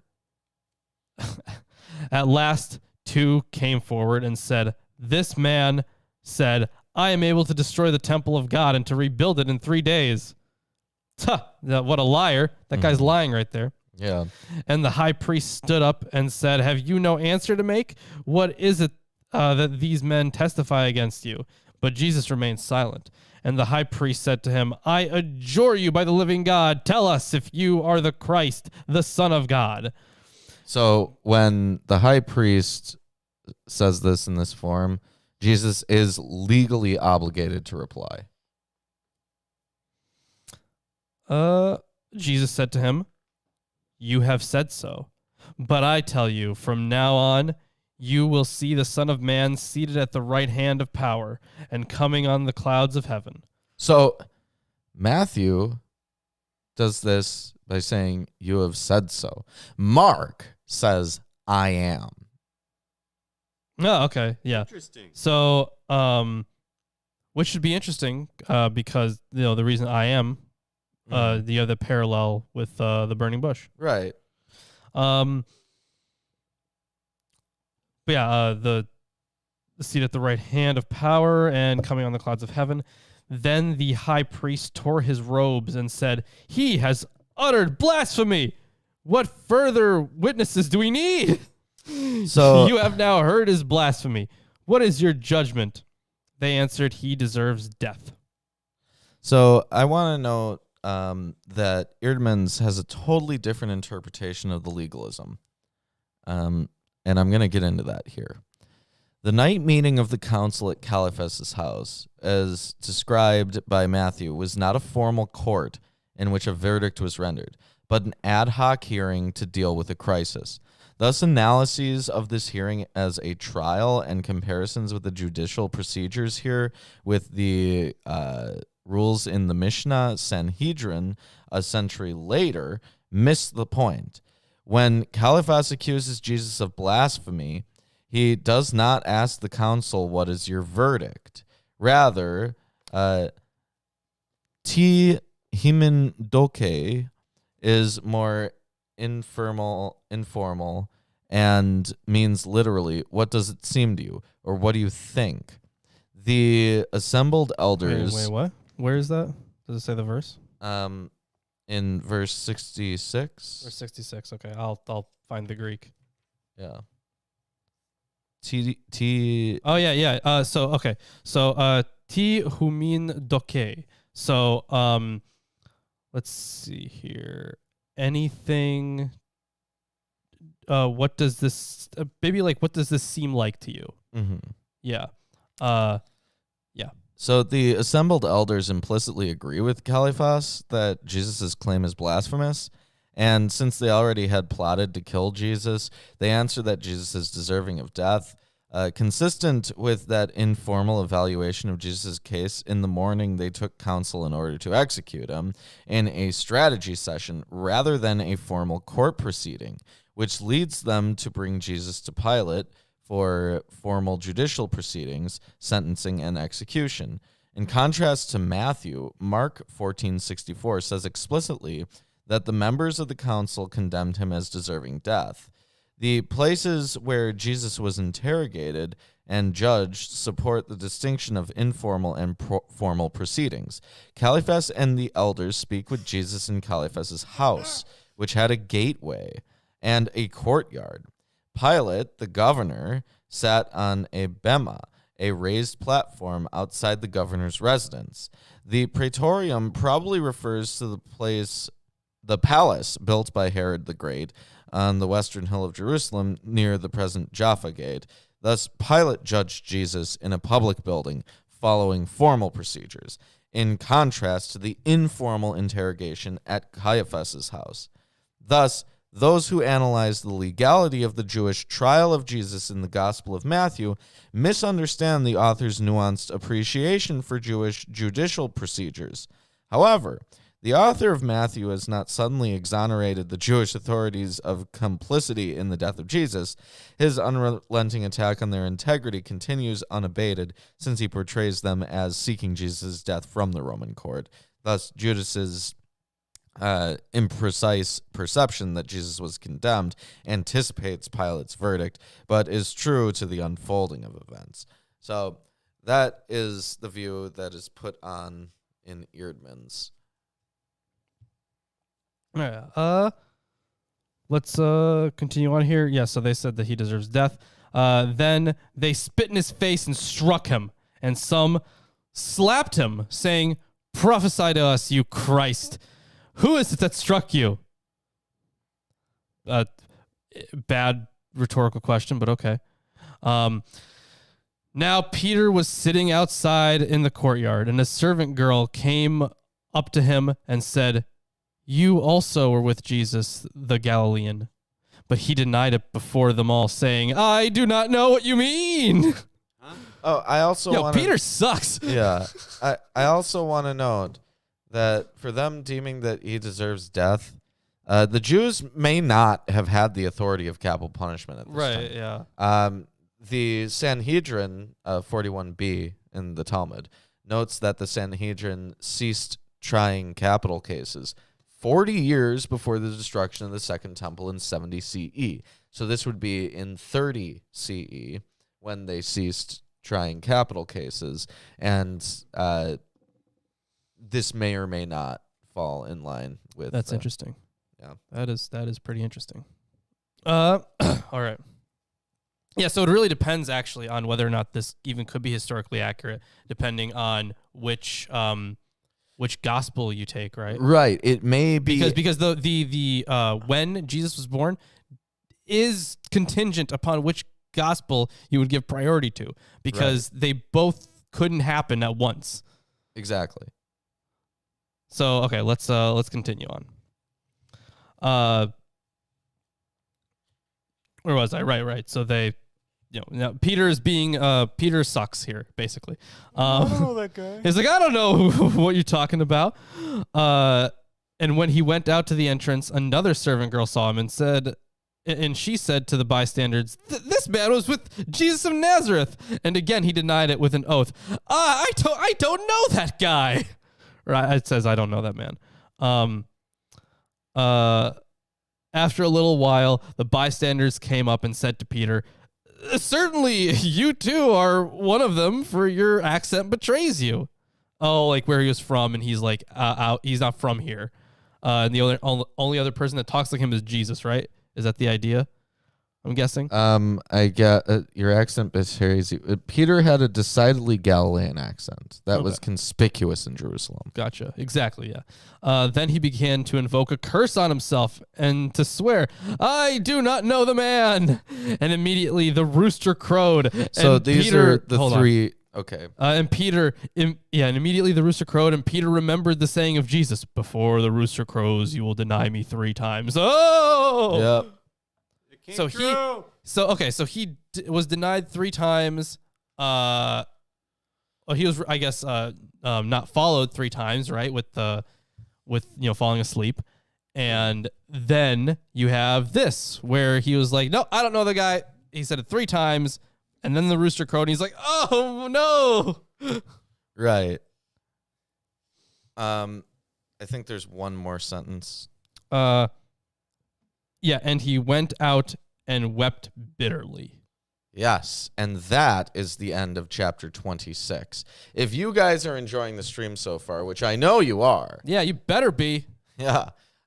You should give us a like, comment, subscribe, share it with your friends, family, neighbors. And do you hear something? I hear something, and it's scary. Behold, I am your Lord and Savior, Jesus Christ.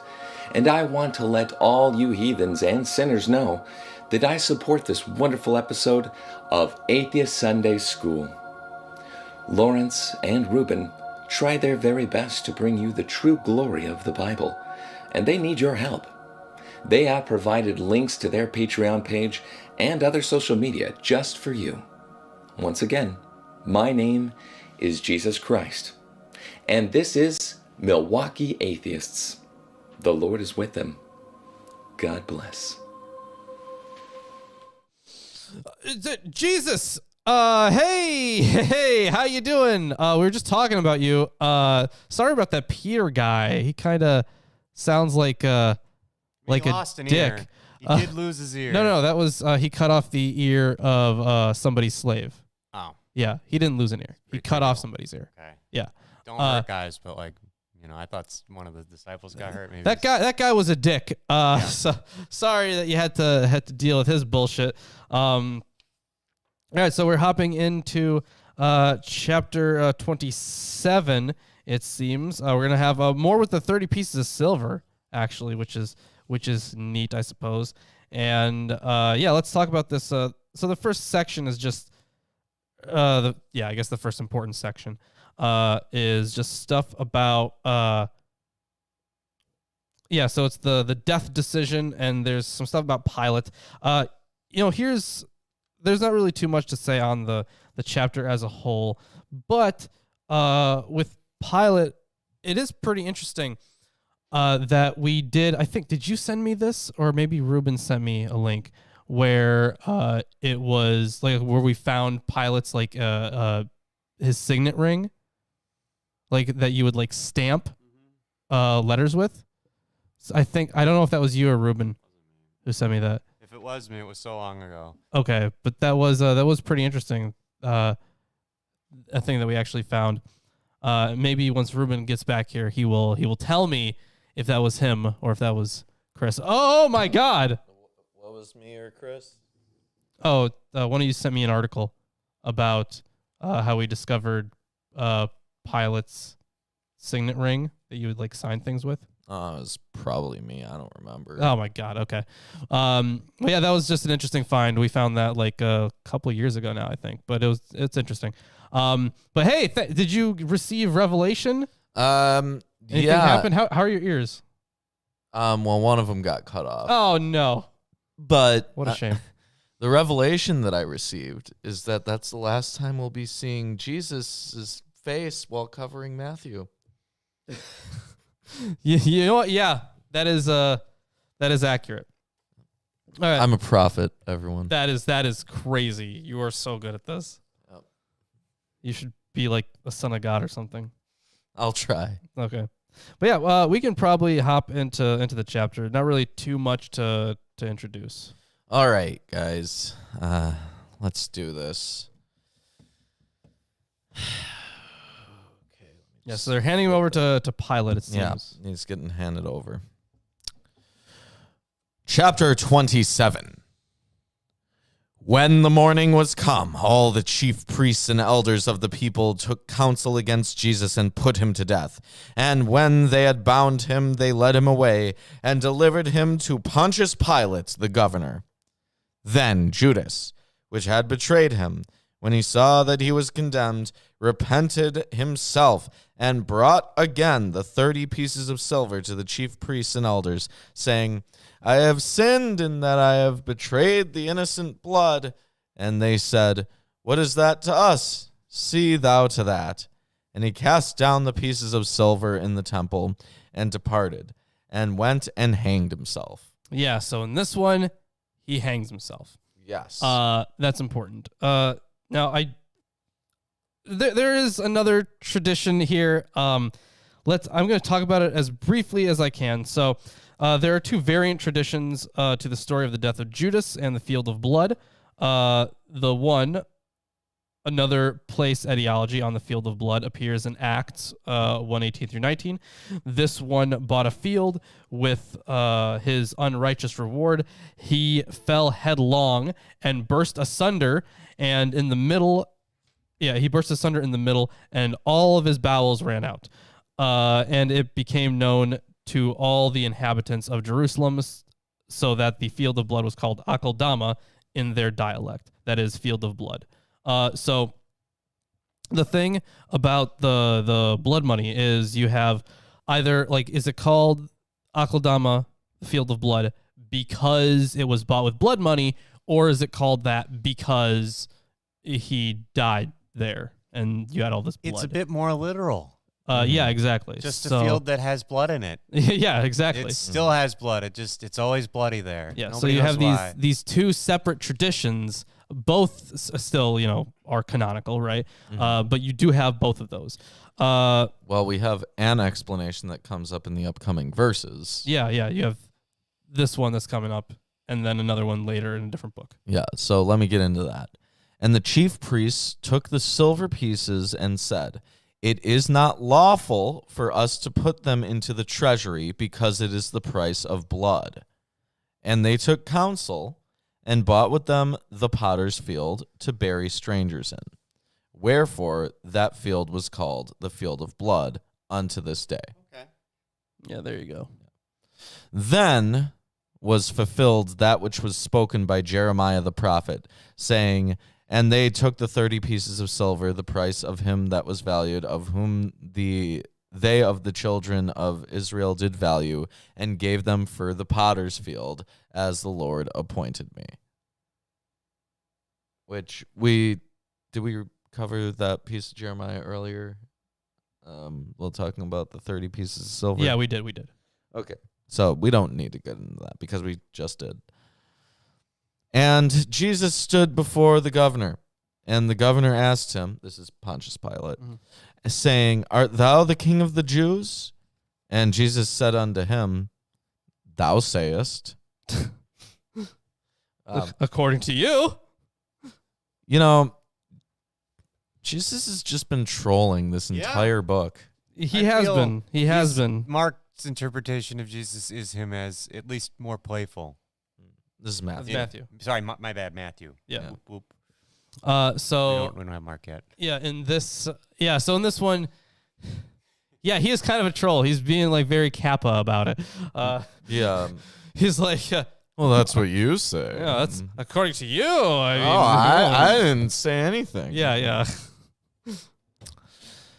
And when he was accused of the chief priests and elders, he answered nothing. Then said Pilate unto him, "Hearest thou not how many things they witness against thee?" And he answered him to never a word, insomuch as that the governor marveled greatly. Now, at that feast, the governor was wont to release unto the people a prisoner whom they would. And they had then a notable prisoner called Barabbas. Therefore, when they were gathered together, Pilate said unto them, "Whom will ye that I release unto you? So Barabbas or Jesus, which is called Christ?" So there are a few etymologies here at play. Although I would say that actually there would only be one technically. That but it Barabbas has- is literally son of the Father. Right. But it would be. Yeah. So it would be. I think it's just supposed to be. Yeah. So that it is only. One will be important for the way the story continues. As a second piece of information, he relates that a notorious prisoner named Jesus Barabbas was being held. Naturally, he means by the Romans.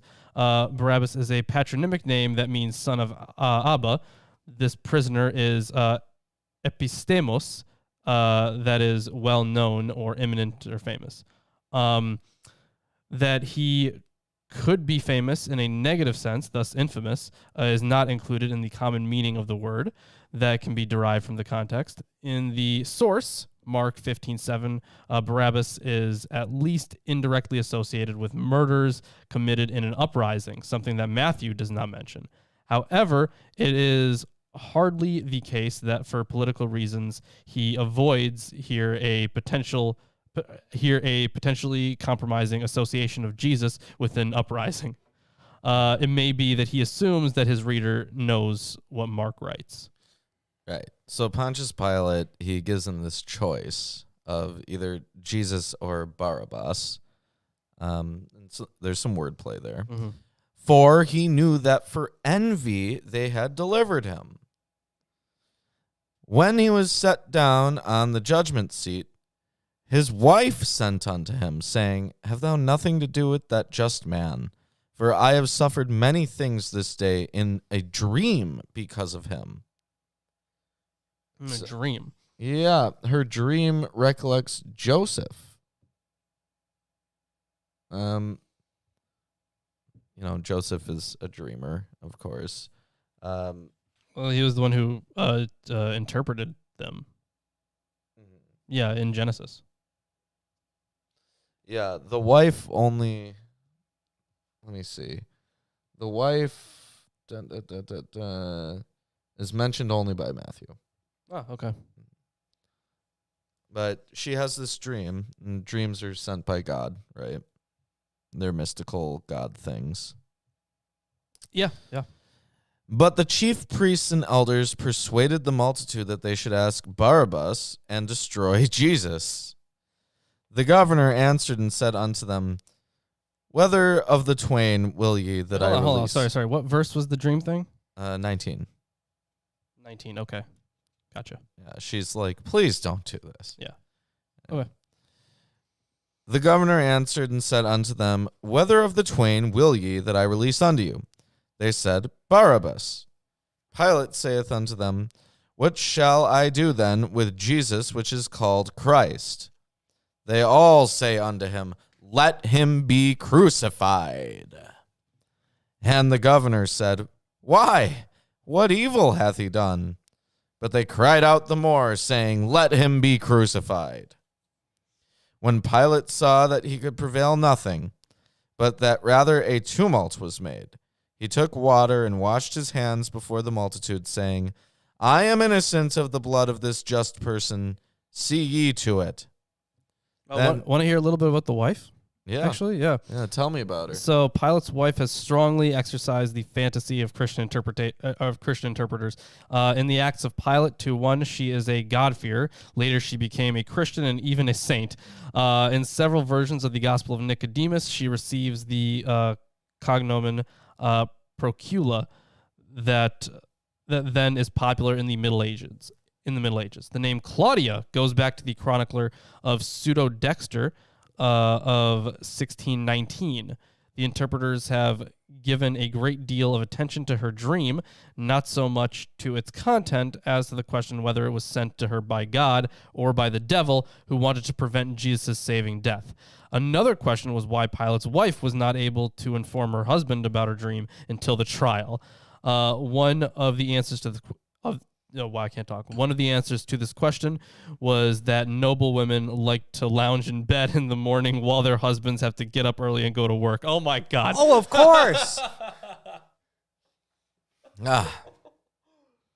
Oh, that is funny. Yeah. Good stuff. Yeah. That's pretty much all the exegesis that has been done on that verse. At least that's noted here. The history of interpretation there. So the NIV commentary says, this is a chilling response by a bloodthirsty crowd. It has often been used to justify the persecution of the Jewish people. It should be noted, however, that it was not God, but the people themselves who uttered these words. There was no evidence that God granted their request. If there was a fulfillment, it was most likely seen in the destruction of Jerusalem in AD 70, though I find contention with that, given that the Bible has said multiple times that nothing happens lest he wills it. True, yeah. So this is God's will according to the Bible. It is, yeah. Yep. God wants Jesus to be crucified. That's the saving act too, which is why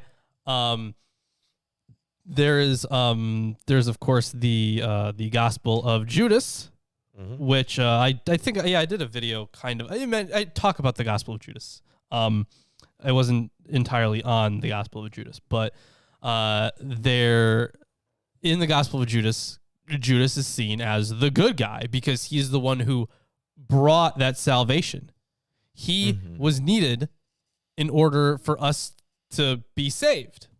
Right. Without his act, we wouldn't be saved. So Judas, ergo, is a good guy. Yeah. So this verse has a statement that's only in Matthew.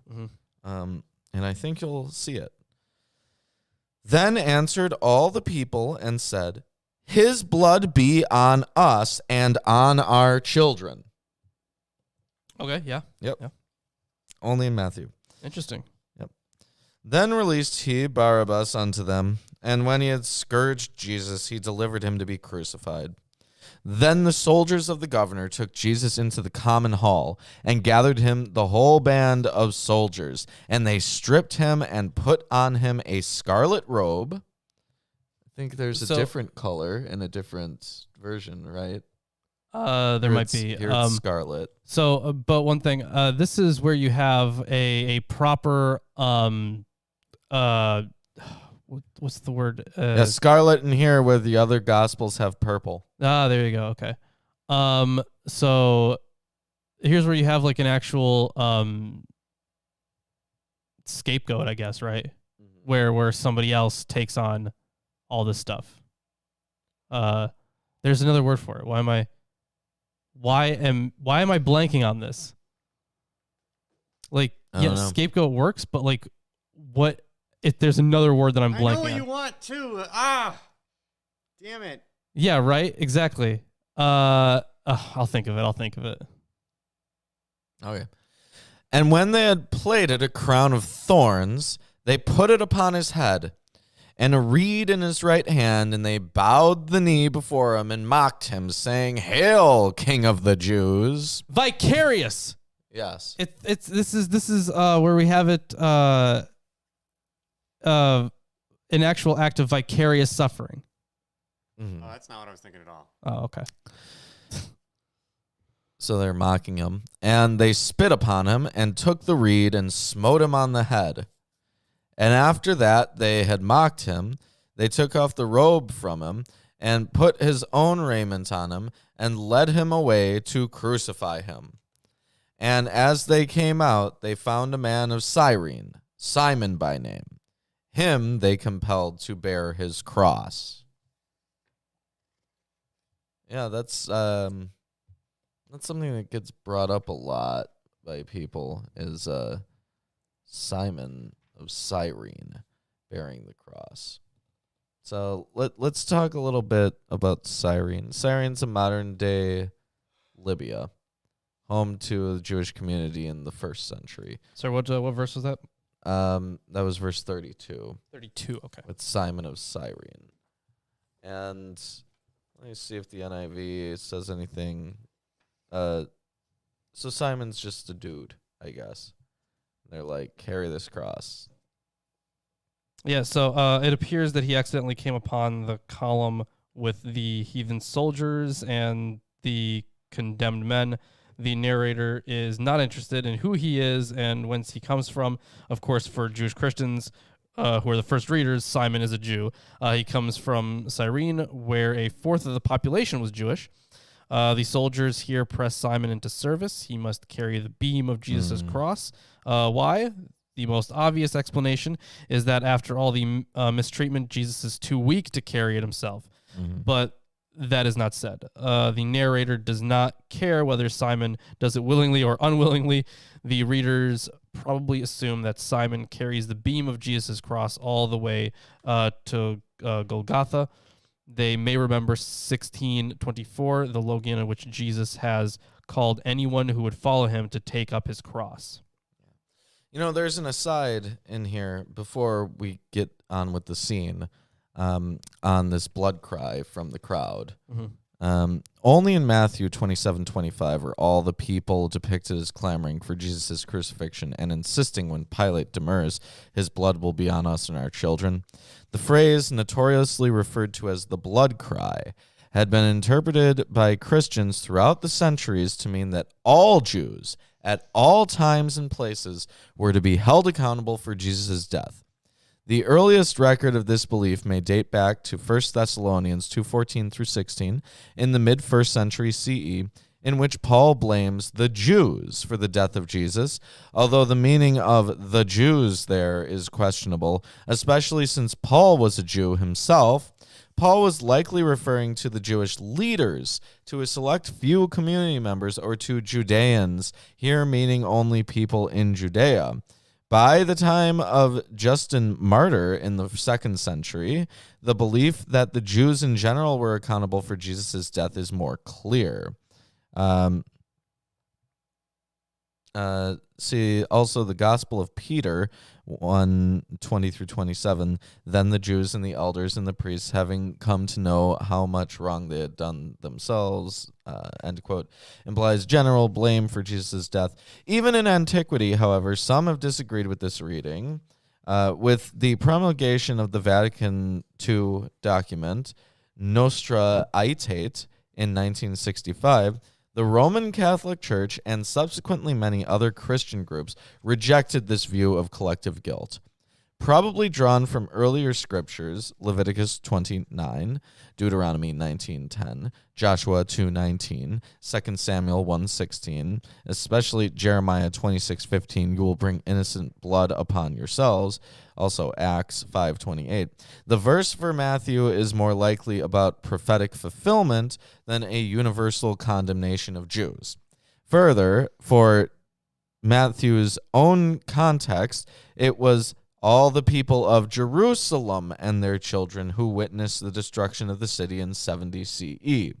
Some scholars suggest Matthew meant also to suggest an irony.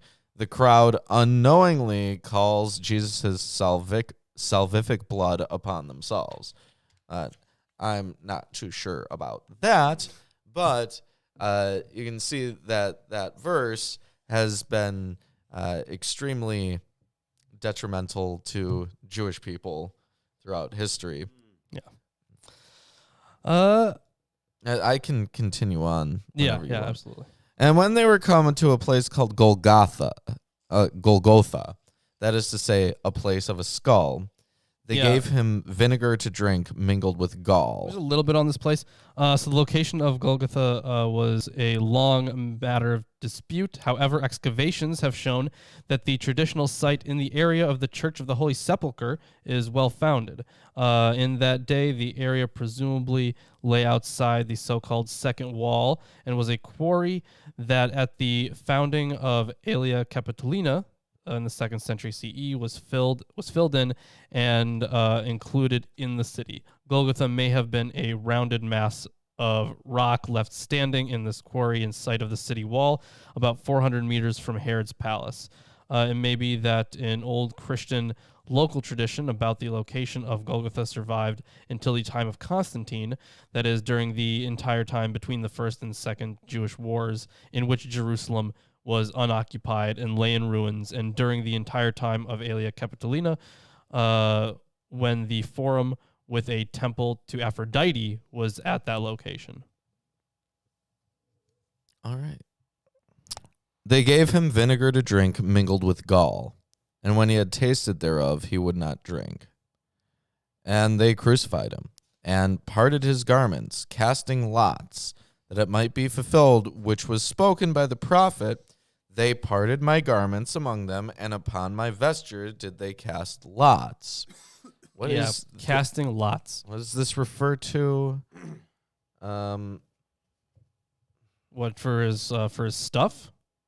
Yeah, the casting of lots and parting his garments. Yeah, so they separate all of his stuff and then basically. No, I mean they said that it's from a prophet. What prophet are they referring a prophet. to? Okay, so it's in Psalms, Psalm 22. Okay. So after the words casting lots, the Textus Receptus following the manuscripts listed adds. Okay, so this is in Greek. In order that might be fulfilled that which was spoken through the prophet, they divided my clothes among themselves, and for my clothing they cast lots, which come from Psalm 22:18. It is possible that the longer text is original, and that these words were accidentally omitted when a copyist's eye jumped from the first kleron, that's lots, to the second, the lots in the quotation. But since these words are missing from early manuscripts of the Alexandrian and Western text types, it is more likely that copyists were influenced by the parallel passage in John 19:24 and changed the wording to to chresen hupo or dia. Okay, those are two completely different. Okay, no, actually, in this case, it would make sense. So those are two different prepositions, but if they're used with a person, they would act the same. So yeah, that and change the wording to that which was written through the prophet, in order to agree with Matthew's usual way of citing scripture. Okay.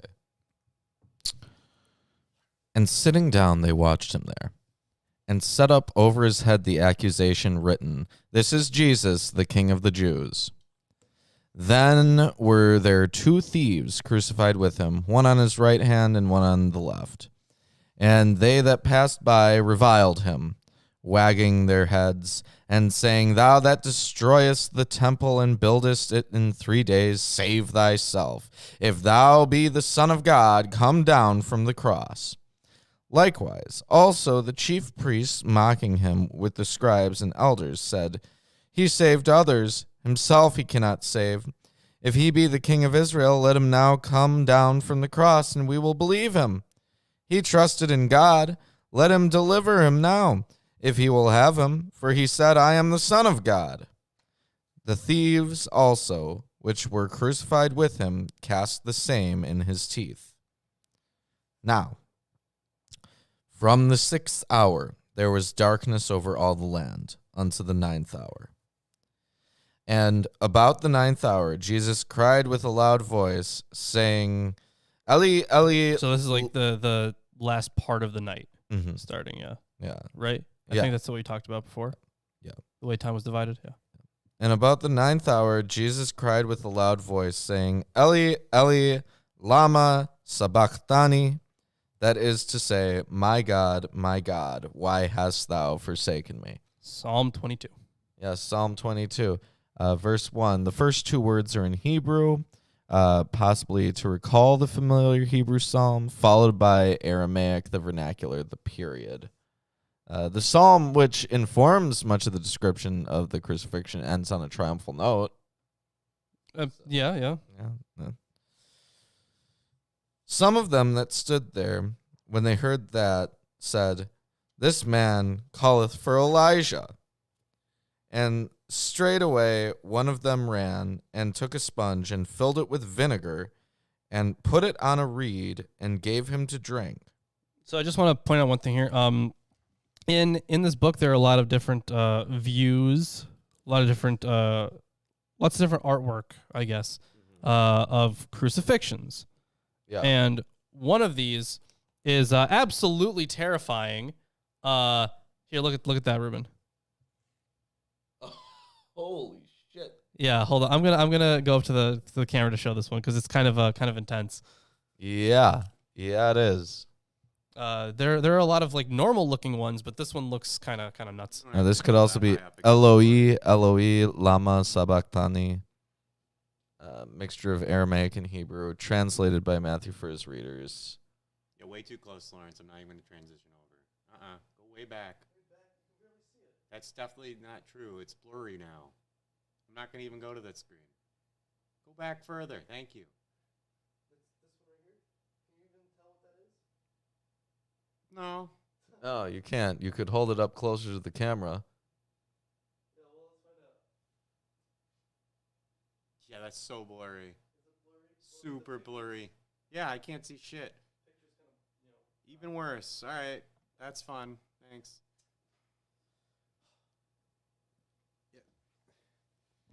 I mean, you could adjust the lens, focus on a closer object. Whatever. All right, that's fine. But it is creepy looking. Yeah. Anyways, so they give him this vinegar in a sponge. The rest said, "Let be. Let us see whether Elijah will come to save him." Jesus, when he had cried again with a loud voice, yielded up the ghost, and behold. Yeah, he died. Yeah. Gave up the ghost. Oh. But yeah, behold! Yeah. The veil of the temple was rent in twain from the top to the bottom, and the earth did quake, and the rocks rent. Damn. Yeah. This could symbolize the temple's destruction. Jesus' role as the forgiver of sins and divine presence, thereby replacing the temple, or divine mourning. For the earth's shaking, this occurs numerous times, but no non-Christian sources record these events.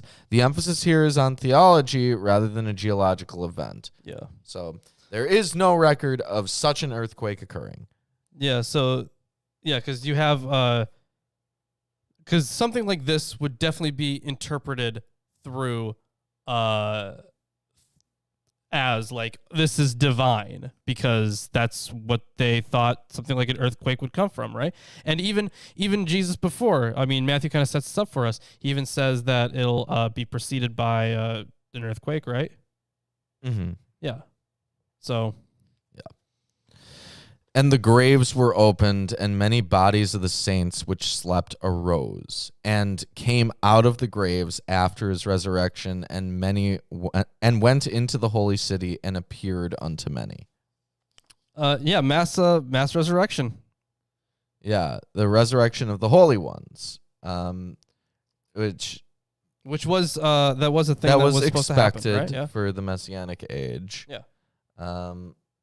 Though you would think if like Abraham and shit started walking around, that would get pretty quick general acceptance from the Jews, and there wouldn't be Jews anymore. Yeah, you'd think. They'd be like, oh, wow, okay, yeah, I guess he was telling the truth the whole time. Yeah. Sorry we doubted you. Yeah.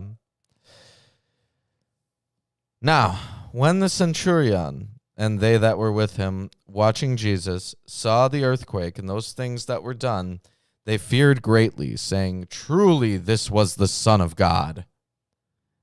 Why would they do that? They're Romans, they're not Jews. They probably wouldn't even be educated on the subject of Jewish messianism to the extent that...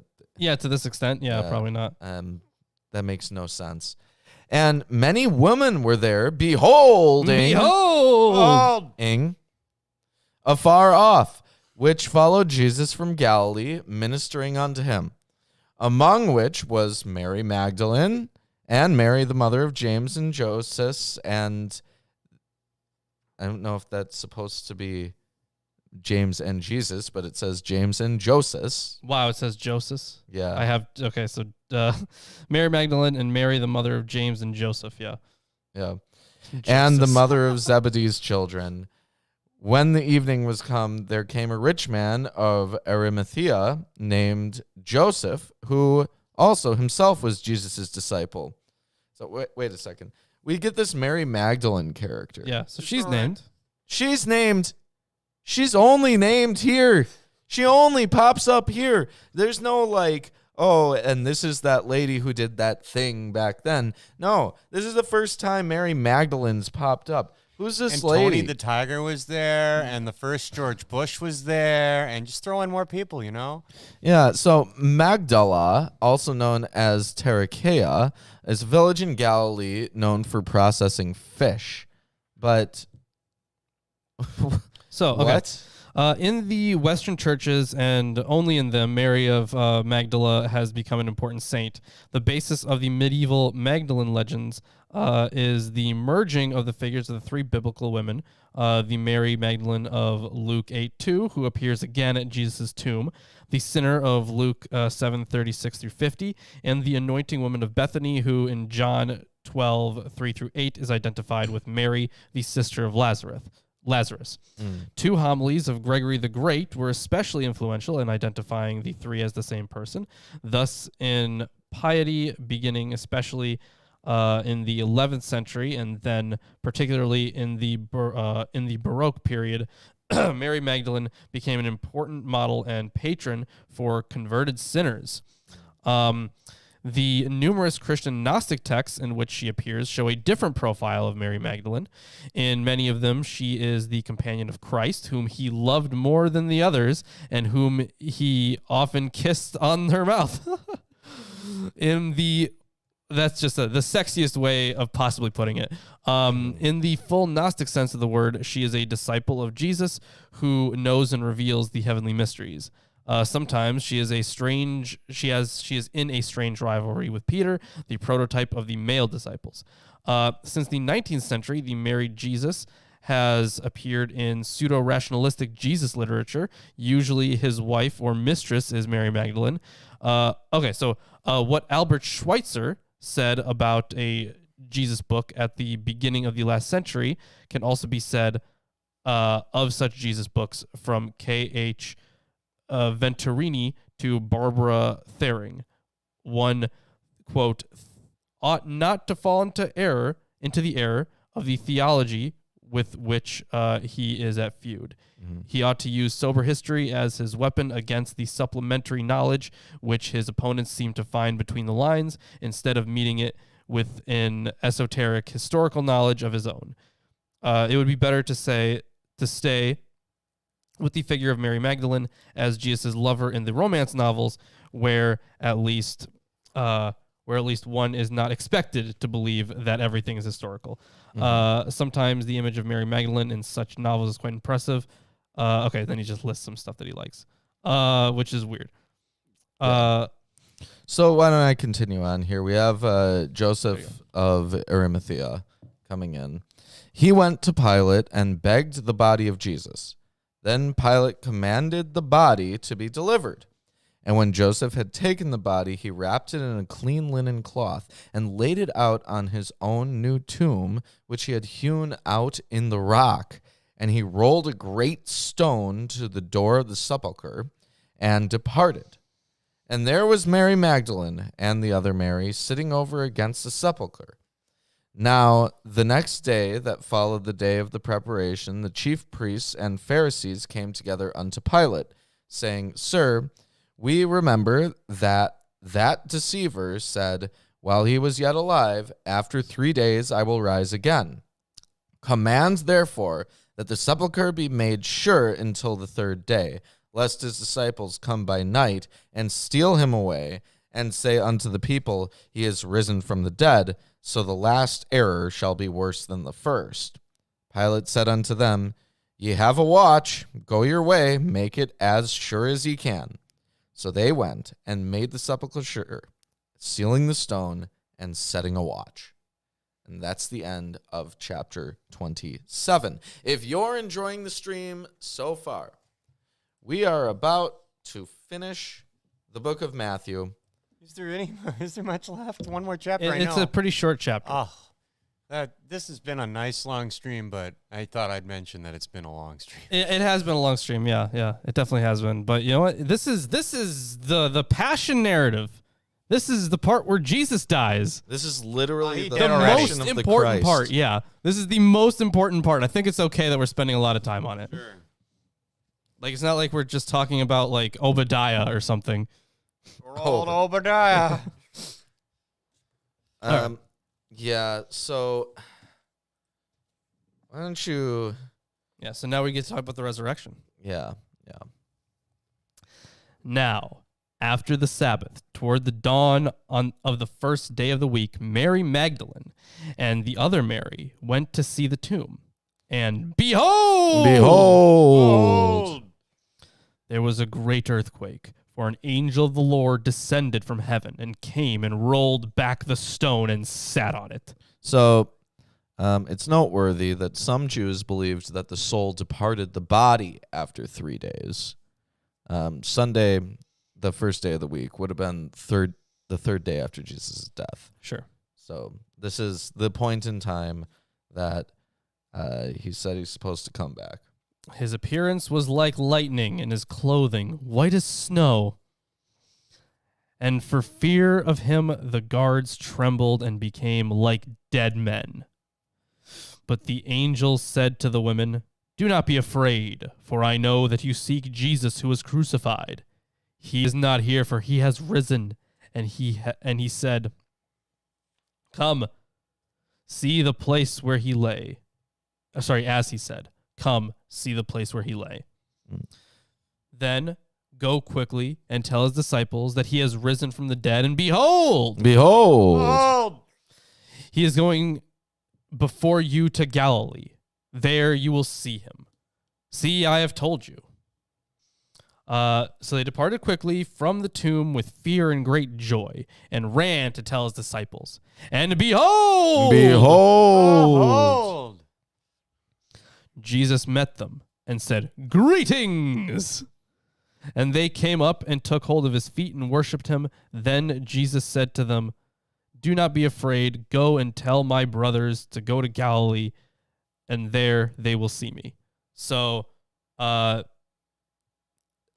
feel like they would be more surprised.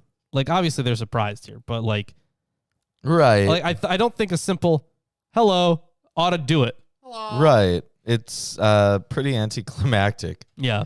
Greetings. Oh. Like if Okay. if I saw one of you two buried and then magically Rise. it was like you were right there, I would expect more than a fucking hello. Hi. Hello there. Yeah, out of there. Thanks. Thank you, Obi-Wan. Yeah, I'd be like, you want to explain something to me? Nah, bruh. Ridiculous. By the way, they're grabbing more people here. Yep. While they were going, behold, Oh. some of the guard went into the city and told the chief priests all that had taken place. And when they had assembled with the elders and taken counsel, they gave a sufficient sum of money to the soldiers and said, "Tell people, his disciples came by night and stole him away while we were asleep." So let's get into this a moment. The story remained in circulation. Matthew's account is unlikely. Roman guards would not claim that they were asleep. That would not be something that happens. Also, the bit about the guard, only Matthew tells of the posting of the guard, and he follows it up by telling their report. Now, I want to get into detail here. The account of the posting of the guard at the tomb and of bribing them after the resurrection may originally have been an independent apologetic story meant to counter rumors that Jesus' disciples stole his body. Within the narrative, the bribing of the guards testifies in a backhand way to the reality of the empty tomb. The Pharisees, who have not been mentioned since chapter 23, suddenly reappear in the narrative with the chief priests, perhaps because they believe in the resurrection of the dead, but do not accept Jesus' resurrection. They argue before Pilate that Jesus was a deceiver who predicted he would rise from the dead in 3 days. They fear that his disciples might continue the deception by stealing the body and intimate that Jesus is a deceptive prophet like those described in Deuteronomy 13, 1-5.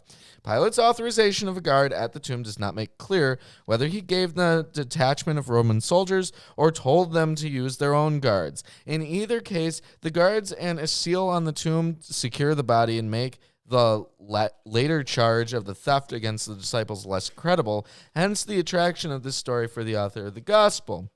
Now, many apocalypses describe resurrection from the dead as a part of divine intervention at the end of the world. Similarly, later works of art and Christian literature depict Jesus' resurrection in graphic detail. Strikingly, the 4 canonical Gospels... Sometimes very graphic detail. Yeah. The 4 canonical Gospels do not describe the actual resurrection, but its aftermath. Instead, an angel interprets the meaning of the empty tomb to the 2 Marys, who had faithfully followed Jesus and come see his grave in the morning after the festival. The characters and events at the tomb resemble those found in apocalypses: a divine messenger with white garments and a fiery appearance, an earthquake, the rolling aside of the rock sealing the tomb, the frightened fainting of the guards, the fear of the woman, the instructions not to be afraid, and the revelatory message that Jesus had risen from the dead. Jesus had not been revivified like Lazarus in the Gospel of John, but had transcended earthly life. The narrative concentrates on the central point that Jesus had risen, not on details of how it happened. The angel announces the resurrection to the 2 women, tells the woman to announce it to the disciples, and anticipates the disciples' commissions to teach about Jesus to the nations in the final scene, which we'll get to. Now, There's some paragraphs that I want to read out of here after we finish, but until then, there's really no commentary for me to bring up. All right. So why don't you continue on? All right. Yeah, and said, tell people his disciples came by night and stole him away while we were asleep. And if this comes to the governor's ears, we will satisfy him and keep you out of trouble. So they took the money and did as they were directed. And this story has been spread among the Jews to this day. Now, the 11 disciples went to Galilee, to the mountain to which Jesus had directed them. And when they saw him, they worshipped him, but some doubted. And Jesus came and said to them, all authority in heaven and on earth has been given to me. Go, therefore, and make disciples of all nations, baptizing them in the name of the Father, the Son, and the Holy Spirit, teaching them to observe all that I have commanded you. And behold, I am with you always to the end of the age. I do want to note here that while it does list the Father, the Son, and the Holy Spirit, this isn't the triune doctrine. No, this is not. These are just three separate entities. Yeah, that have just been listed. Is that the end for you? Yes. Is it not for you? It says amen. Oh, sorry. Amen. Yeah. So let me get into this. The ending of the Gospel of Mark grew out of the ending of the ending of the Gospel of Matthew grew out of the ending of the Gospel of Mark. Thank you. In Mark, the woman found the tomb already open and were instructed by a young man in white robes to tell the disciples that Jesus would meet them in Galilee. But strangely, they went away afraid and said nothing to anyone. The Markan lack of an ending has troubled commentators since antiquity. As usual, the author of Matthew smooths out Mark's narrative. The women are fearful, as is normal after a heavenly appearance, and joyful at the news of Jesus' resurrection. As they leave the tomb to bring the brothers the message to go to Galilee, Jesus appears to them in order to reinforce their resolve and repeat the instruction to go to Galilee.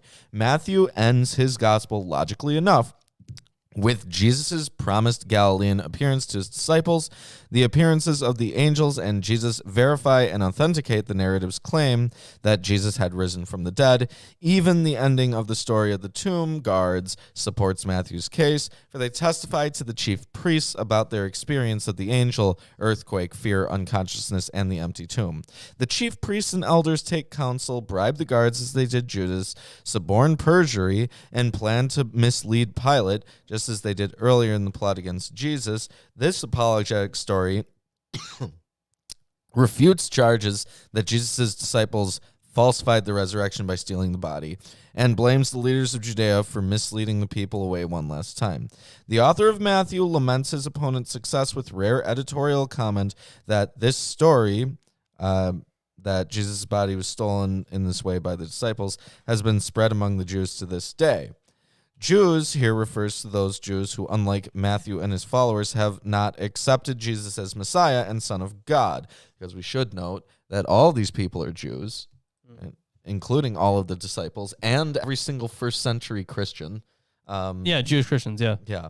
The final scene of the gospel brings Jesus' life to a climax and initiates a new way of life for his disciples. Jesus meets the 11 for the first time since they abandoned him at Gethsemane and instructs them on a mountain, as he did in the Sermon of the Mount, in order to rally them after their defection. They prostrate themselves, as did the women earlier, but true to their proclivity toward little faith, some of them still doubt. It is likely that the author of Matthew sees the same ambivalence in his own community, whom he addresses in this gospel. Jesus' response to them resembles both an enthronement hymn, which celebrates the power and honor of new king, and a commissioning narrative, which empowers the followers of Jesus, the followers of a king, to accomplish a task. The extent of Jesus' power is conveyed not only by his assertion that all authority in heaven and on earth has been given to me by God, but also by his command to his disciples to make disciples of all nations and to teach them to observe all that I have commanded, with the assurance that he will be with them all days, which is noteworthy because earlier when he was given instruction, when he gave instruction to his disciples to spread the word, they were told only to go to the Jews and not to go to those cities where the Gentiles were. Well, but you also have This was very explicit. yeah, but then you also have the sections where it's like go to the nations now and do it. Right. Yeah. But here it is explicitly stated to go out and preach beyond these boundaries. So Exactly. And plus, remember that I forget where I don't remember if it said where she was from, but it was this woman who was sick with something, but she was a Canaanite. That's right. Mm-hmm. Yeah, I remember that does happen. Yeah, and she's a dog. Yeah, right? yeah. He calls her a dog. That's right. Yeah. Because she's not a Jew. But she's very faithful, so he helps her anyways. Right. But there's a lot of teeth pulling for that one. Yeah. So let me get in a little more here. The phrase "all nations" has been understood by scholars as referring to Gentiles only, rather than including the Jewish nation along with other nations. In either case, the gospel affirms the place of both Israel and the nations in God's plan for the world. It's likely that the Matthean community was predominantly Jewish and only beginning to enlarge their vision to include Gentiles. Thus, the author of Matthew ends the gospel by exhorting his community to recruit non-Jews aggressively as followers of Jesus. Baptism makes a sudden appearance at the end of the gospel as the initiation rite for the followers of Jesus. From Paul's letters, Acts, and many other early sources, we know that baptism was an early Christian practice. The author of Matthew testifies to this practice and authenticates it in the final scene of the gospel. The origin of this practice of baptism is unknown. John's baptism of repentance and Jesus' participation in it in chapter 3 were not an initiation rite. However, the account of John's baptism in Matthew's narrative prepares for baptism at the end of the gospel.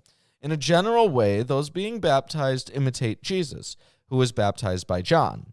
When John acknowledged that Jesus did not need baptism, Jesus insisted that he be baptized to fulfill all righteousness, that is, to do God's will.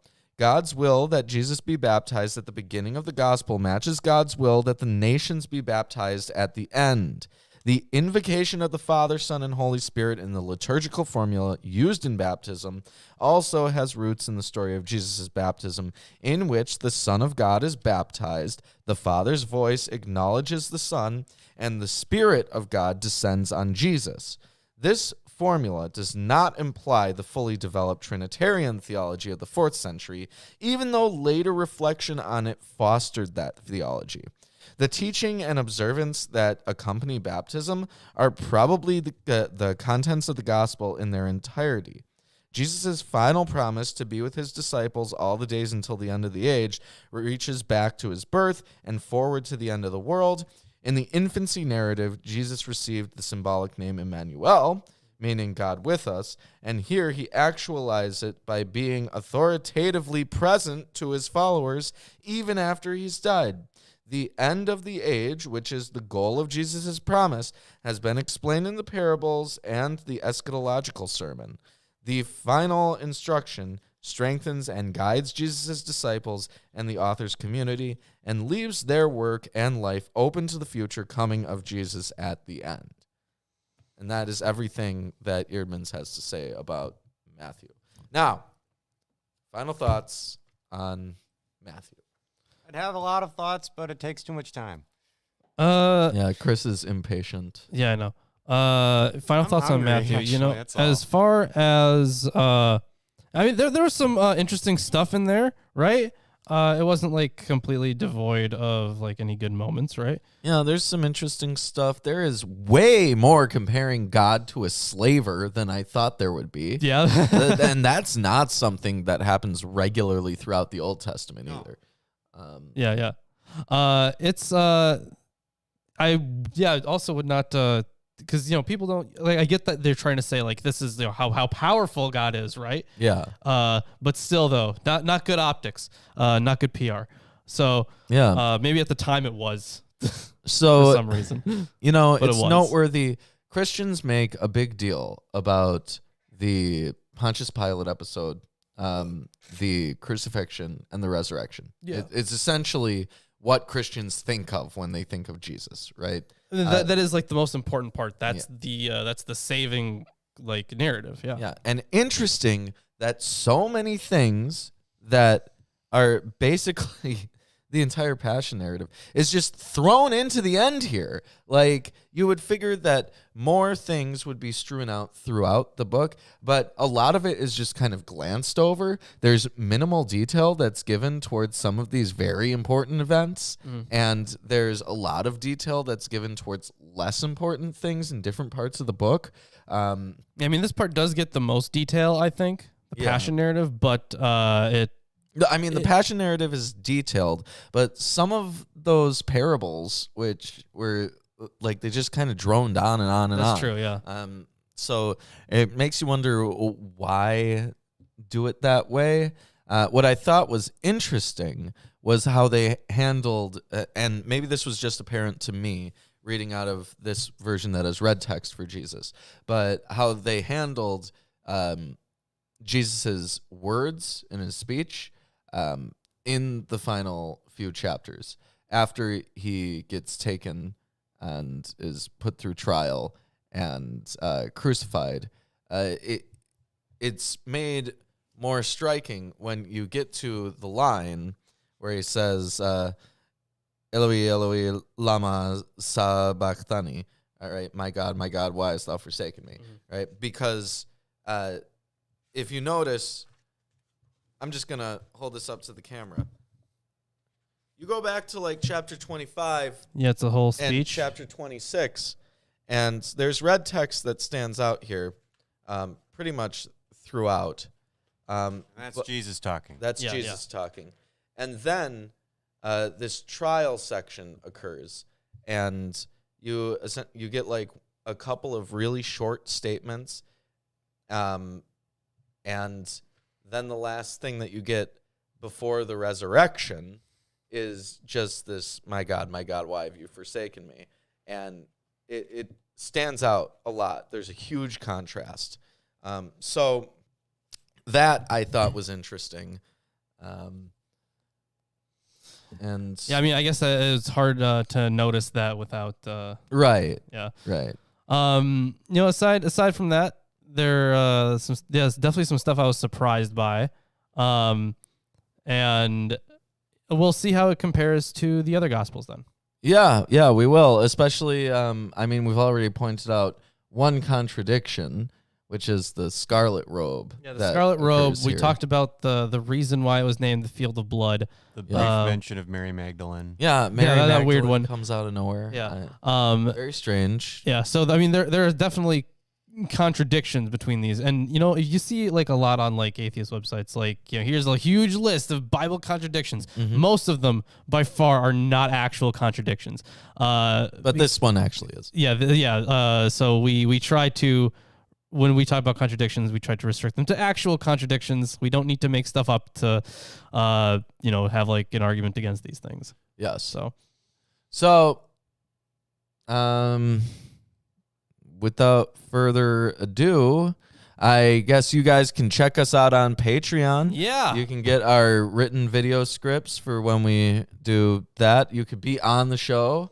You could get yourself entered in a t-shirt giveaway, or monthly t-shirt giveaways. But if you don't want to get into the giveaway because you have a religious devotion to not gambling or something, then you can buy yourself a t-shirt, such as the t-shirt that's being pinned as we speak. The platonic form. Yes, the platonic form of the t-shirt. Why, in all my days, I've never seen a t-shirt that's more t-shirt than that t-shirt right there.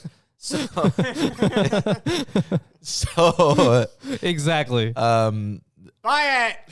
Otherwise, we have an Amazon wish list. We do, full of books. Yeah, I get a bunch of books, and we'll read them on the show, or we'll read them for videos, big long form videos that we make. Got a lot of stuff on there. Yes. Now next week we will be starting a new book. We will be starting Mark, which is the first gospel written. Yes. And oh boy, hopefully it's a little different. Otherwise, let's hope it's different enough. This is going to be really boring. But I mean, they've been able to entertain Christians in churches doing this story over and over again. Is entertain the right word? Yes. I don't know. To captivate the attention of these people. Maybe some of them, but Yeah. I know a lot of people who go to churches and they're not very.